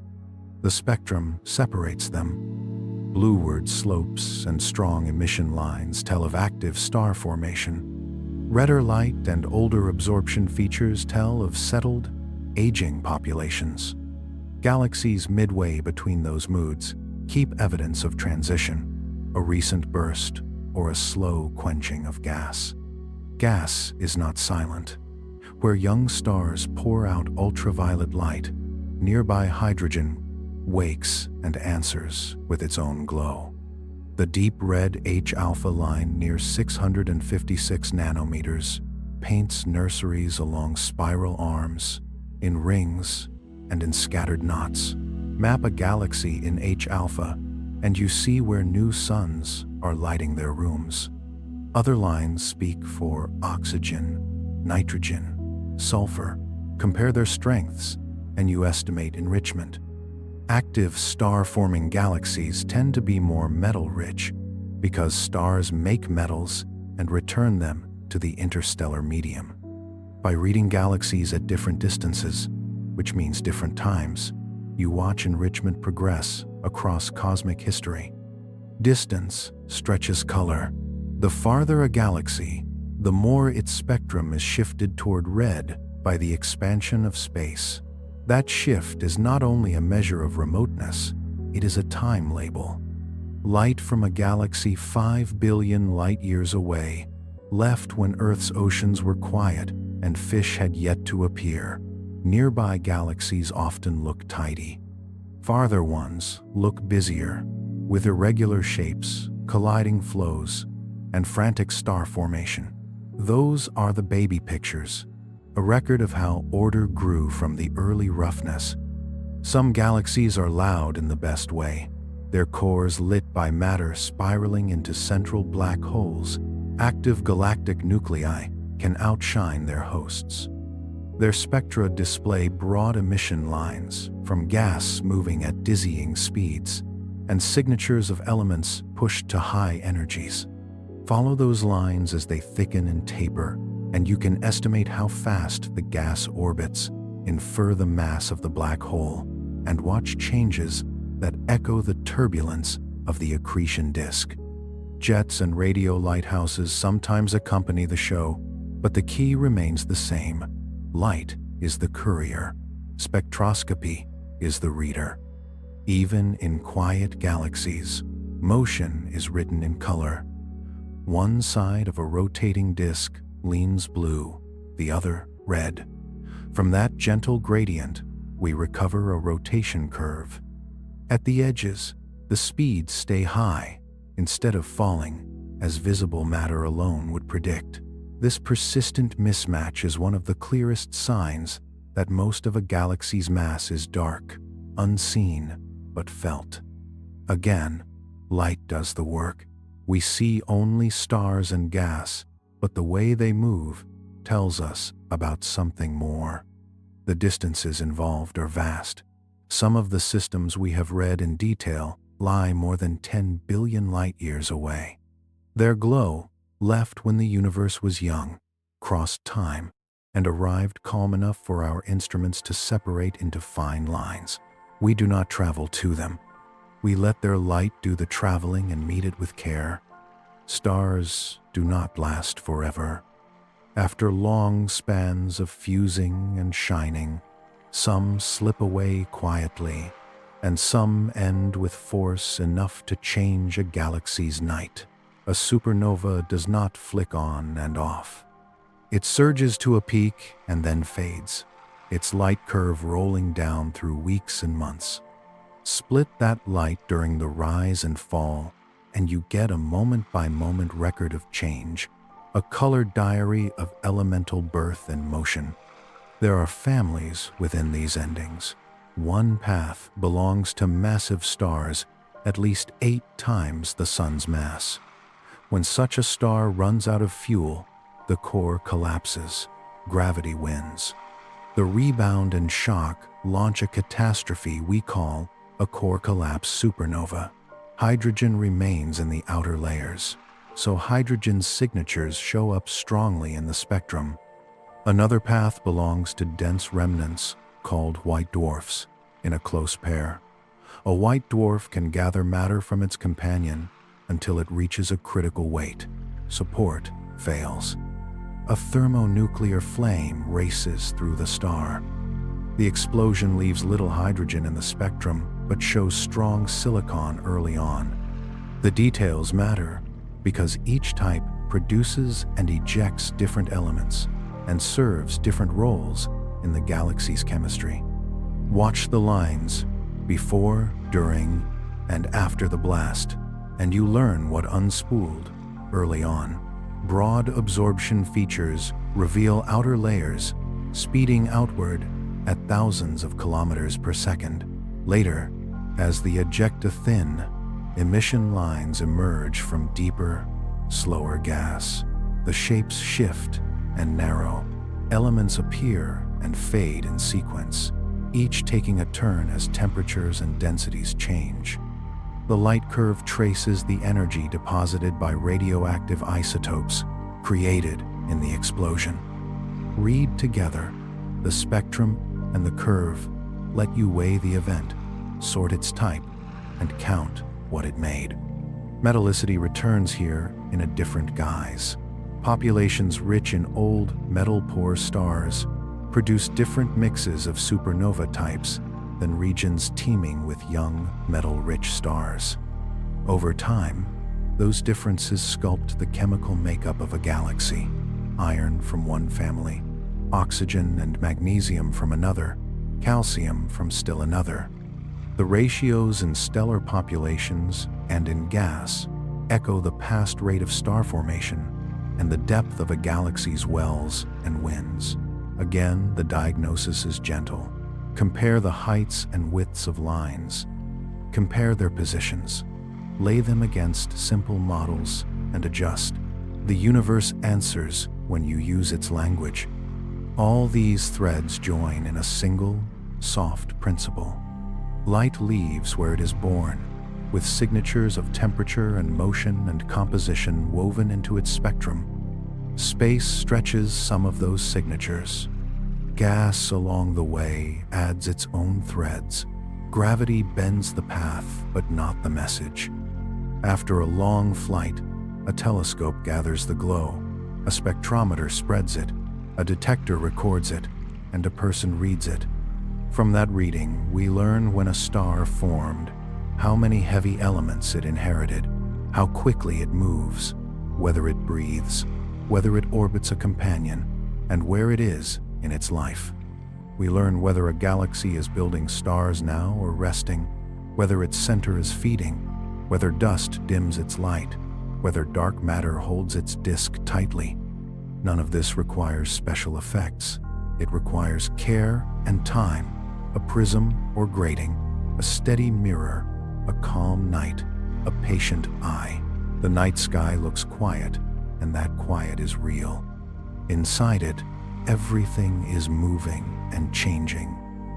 Metal-poor elders tell of a simpler time. Metal-rich youths tell of many cycles completed. Spiral arms glow in H-alpha where new stars turn on. Ellipticals shine red with old populations and few lines from excited gas. A distant quasar backlights a web of ancient hydrogen.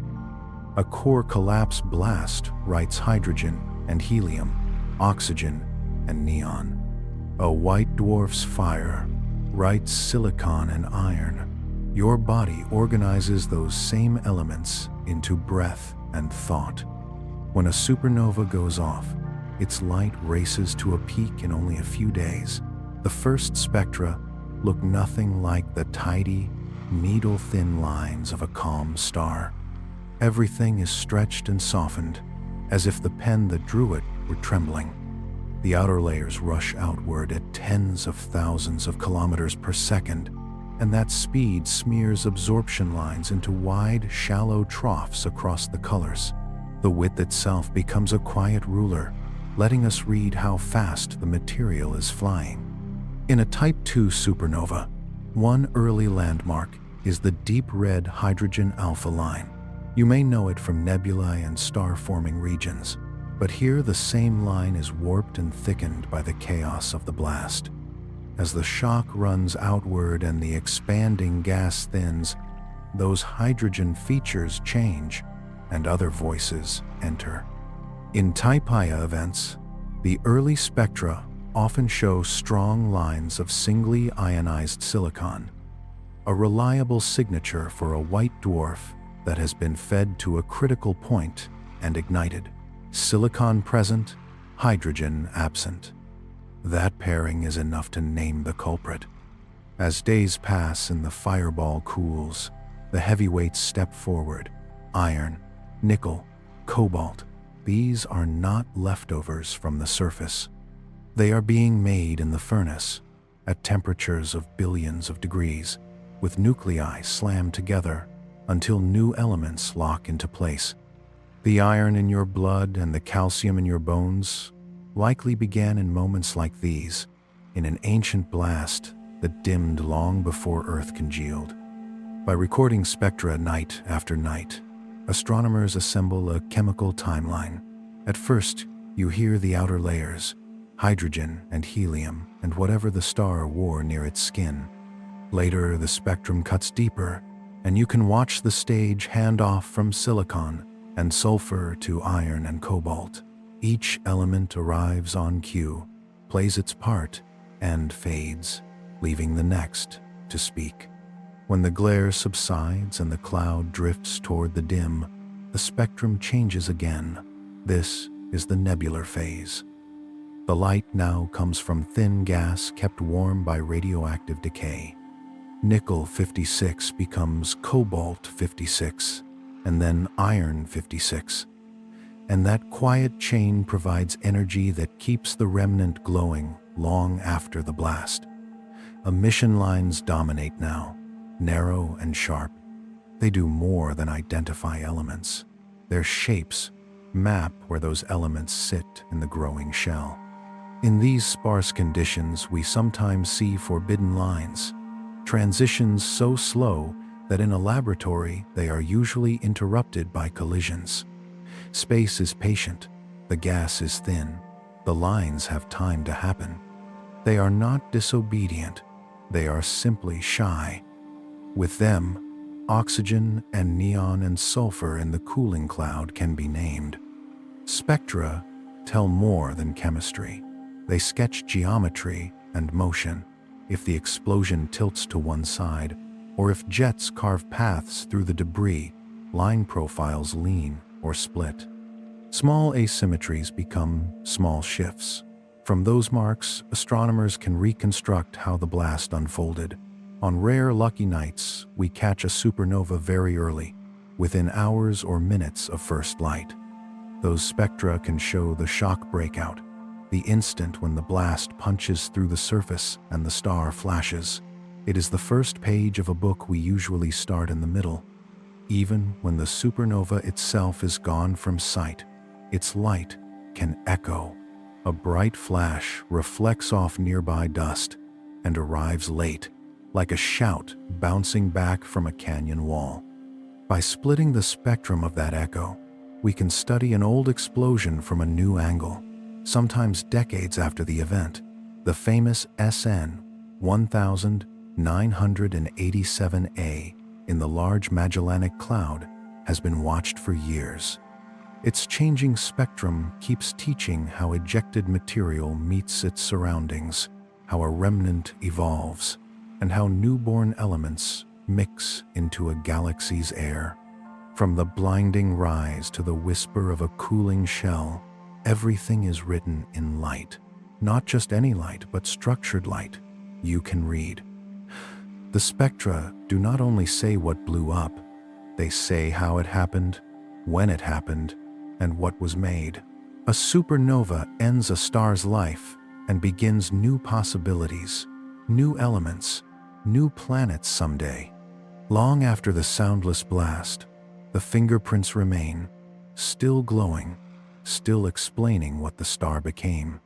Light wears many faces. It is a wave and a particle, a courier of energy, the color in a sunset, and a message from very far away. One of its strangest traits is that it always shows up late. Not because it is slow, it is as fast as anything gets. Space is simply that large. The distances between stars and galaxies are so wide that even at nearly 300,000 kilometers per second, light must take its time. That simple delay turns telescopes into time machines. It sounds like fiction, but it is easy truth. Looking up is looking back. The farther you look, the older the picture becomes, as if the universe had mailed you a stream of postcards that read, "This is how I looked when I sent this." The moon reaches you from about 1 1/3 seconds ago. The sun arrives from 8 minutes and 20 seconds in the past. If the sun could disappear this instant, which it will not, we would not know for a while. Alpha Centauri is 4 light-years away, so anything you see there happened 4 years ago. Andromeda, our big neighbor, is about 2.5 million light-years away. The glow you see left when early humans were first learning to work stone. Aim deeper, and the numbers stretch. Some galaxies that modern infrared telescopes have found are more than 13 billion light-years away. Their light began when the universe was less than 5% of its present age. The young cosmos was hotter, denser, and messier than today's gentle spirals and softened ellipses. The sky is not only a map of locations, it is a map of times.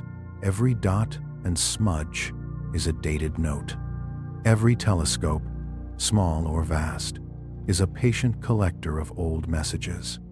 Because light carries more than brightness, the fossil record is precise. Wavelengths shift, lines name elements, small tilts announce motion. All of it can be measured. Early galaxies tell how stars formed when the universe was young. The first heavy elements show up in their spectra. The web of structure emerges piece by piece. Astronomers call this look-back time. A galaxy 10 billion light-years away is seen as it was 10 billion years ago. A quasar from 12 billion light-years away is a time capsule from the era when galaxies first took shape. The oldest light of all, the cosmic microwave background, dates to about 13.8 billion years ago. It is the baby picture of everything, a faint blanket of ancient heat that fills the sky. Astronomy becomes a kind of archaeology. Paleontologists peel back stone to find bones. Astronomers sift layers of light to find clues. The tools are different, mirrors and gratings instead of shovels and brushes, but the intent is the same. Even objects close to home change through time as the light travels. Nearby galaxies often look orderly. Farther back, they look clumpier and more turbulent, with gas-rich starbursts and frequent collisions. Galaxies were wild then, like toddlers learning their balance. By sampling many distances, you can build an album of growth, not of one object over years, but of many objects at different ages. Stars leave timestamps too. A supernova flares and fades in weeks or months, but its light may travel millions of years. When it reaches us, it reports an old event with fresh clarity. Echoes off nearby dust can arrive later still, a small encore. There is a special thrill at the edge of what we can see. The first galaxies, the first quasars, the first giant black holes. Their light is faint and stretched far into the infrared, which is why instruments were tuned to warmth. They listen for whispers from the earliest chapters. All of this creates a curious intimacy. We are not only seeing distant places, we are witnessing unrepeatable moments. Light from a galaxy 10 billion light-years away is reaching you now, in your lifetime, after crossing the quiet between stars, since long before Earth had oceans. It is as if the cosmos were handing you a story it has carried for eons. The story is still being written. Photons are leaving tonight that someone far away and far ahead may study as the history of our present sky. Perhaps a civilization a billion years from now will read the light from our Milky Way as it looks today. To them, we will be a soft glow on a deep field image. So whenever you look at a star or a hazy patch, remember you are not only seeing where it is, you are seeing when it was. The sky above is a layered timeline, luminous and quiet. Each point is a messenger that arrived just in time to be noticed. Before elegant spirals settled, and before the periodic table wore more than a few names, the universe was a dark, expanding sea of simplicity. No planets, no iron, no carbon, no gold. Only hydrogen, a helping of helium, and a whisper of lithium. Gravity began to stitch those gases into something new. From that blank canvas, the first stars were born. These earliest actors, called Population 3 stars, are the elders of the story. We have not seen one directly. They lived briefly and died long ago. Their existence is almost certain because the tale does not add up without them, and because their influence shows up as missing pieces and odd ratios in later stars. To understand the name, you need the odd counting. Population I stars are the youngest and most metal-rich, like the sun, born from gas that has been recycled many times and laced with elements heavier than helium. Population II stars are older and poorer in metals, often in the Milky Way's halo and in globular clusters. Population III are the imagined firstborn, made of clean hydrogen and helium. Without metals, cooling is weak. Collapsing clouds cannot break into many small pieces. Fewer stars grow, but they are much larger, perhaps tens or hundreds of solar masses, and they burn hot and bright. They lived fast and died young, exploding as supernovae or collapsing directly into black holes within a few million years. Because they were so short-lived and so early, catching one is hard. Yet their fingerprints remain in the chemistry of very old stars, in the patterns from primitive galaxies, and in the far-stretched light modern infrared telescopes now collect. We may soon see their spectral ghosts. Tie the threads together, and the same language runs through all of it. Light leaves its birthplace carrying structure, temperature, motion, and composition woven into its spectrum. Space stretches the wavelengths. Dust and gas along the path add faint signatures. Gravity bends the route, but not the message. After the long flight, a mirror gathers the glow, a grating spreads it, a detector listens in silence, and someone reads. From that reading, you can tell when a star formed, how many heavy elements it inherited, how quickly it moves, whether it has a companion, and which chapter of its life it is living. You can tell whether a galaxy is building stars or resting, whether its center is feeding, whether dust softens its light, and whether unseen matter holds its disk. None of this requires drama.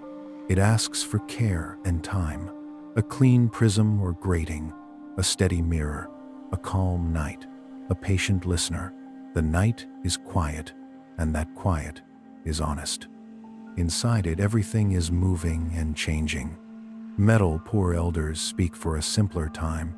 Metal-rich youths speak for many cycles completed. Spiral arms glow in hydrogen red where new suns are turning on. Ellipticals shine with old populations and almost no excited gas. A distant quasar backlights a lace of ancient hydrogen. A core collapse writes oxygen and neon. A white dwarf fire writes silicon and iron. Your body arranges those same elements into breath and thought. We can't sweep the sky and catch one of those first stars twinkling alone in a quiet corner. Their own light faded billions of years ago. So we read traces instead, the way an archaeologist reads patterns in dust. The best clues come from light, or more precisely, from what is missing in the light. A star's spectrum is shaped by what sits in its outer layers. Metal-rich stars carry a forest of absorption lines from calcium, sodium, magnesium, iron, and more.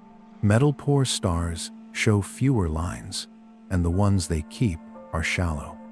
A truly metal-free star, the kind we call Population 3, would draw an astonishingly clean spectrum, almost all hydrogen and helium, with little else to interrupt the glow. Astronomers have modeled this signature in careful detail, folding in temperature, pressure, and rotation. If such a profile appeared in the sky, hot and smooth and missing the usual heavy fingerprints, it would be a strong candidate for a handful of firstborn stars shining together. There is a catch. Any light from those stars is stretched by the expansion of space. After more than 13 billion years, their glow would sit deep in the infrared, far beyond what many telescopes can see. That is why instruments with infrared eyes matter so much. They are tuned to the long, red-shifted whispers from the earliest times, when young galaxies were just beginning, and metal-free gas still pooled in pockets. What we search for now are places with extremely low metallicity, small islands where heavy elements are rare or absent. A patch of such gas could still give birth to stars that are almost pure hydrogen and helium. We may never resolve a single first star, but we might collect the blended light of a small group, a faint chorus arriving from the far edge of time. There are indirect trails, too. Certain supernova patterns in very old galaxies suggest unusual element ratios, not the iron-rich mix we see today, but blends heavy in carbon and oxygen and short on the heaviest species. In our own halo, a few of the most metal-poor stars may be children of that first generation, formed from gas barely seasoned by early explosions. Read their spectra at high resolution, and you can work backward, inferring what must have come before. Some of those first giants may not have exploded at all. If a star was massive enough, it could have fallen straight into a black hole. Seeds like that, fed over billions of years, might grow into the supermassive black holes we now find in the hearts of galaxies. The brightest quasars, burning across cosmic time, could be powered by the dark remnants of the very first lights. This search is science wrapped in a detective story. We do not catch the culprits in the act. We study ratios, patterns, and absences. We listen for silence in the spectrum and take it seriously. That is part of astronomy's gentle strangeness. In most fields, the older a thing is, the harder it is to reach. In the sky, old light keeps traveling. It does not blur its meaning. Photons from the first stars are still on the road, sliding past dust and halos and comets, headed for mirrors and sensors and, eventually, for thought. Somewhere out there, in the red-stretched afterglow of the early universe, those beginnings still shine in light that has not arrived yet. We keep watching.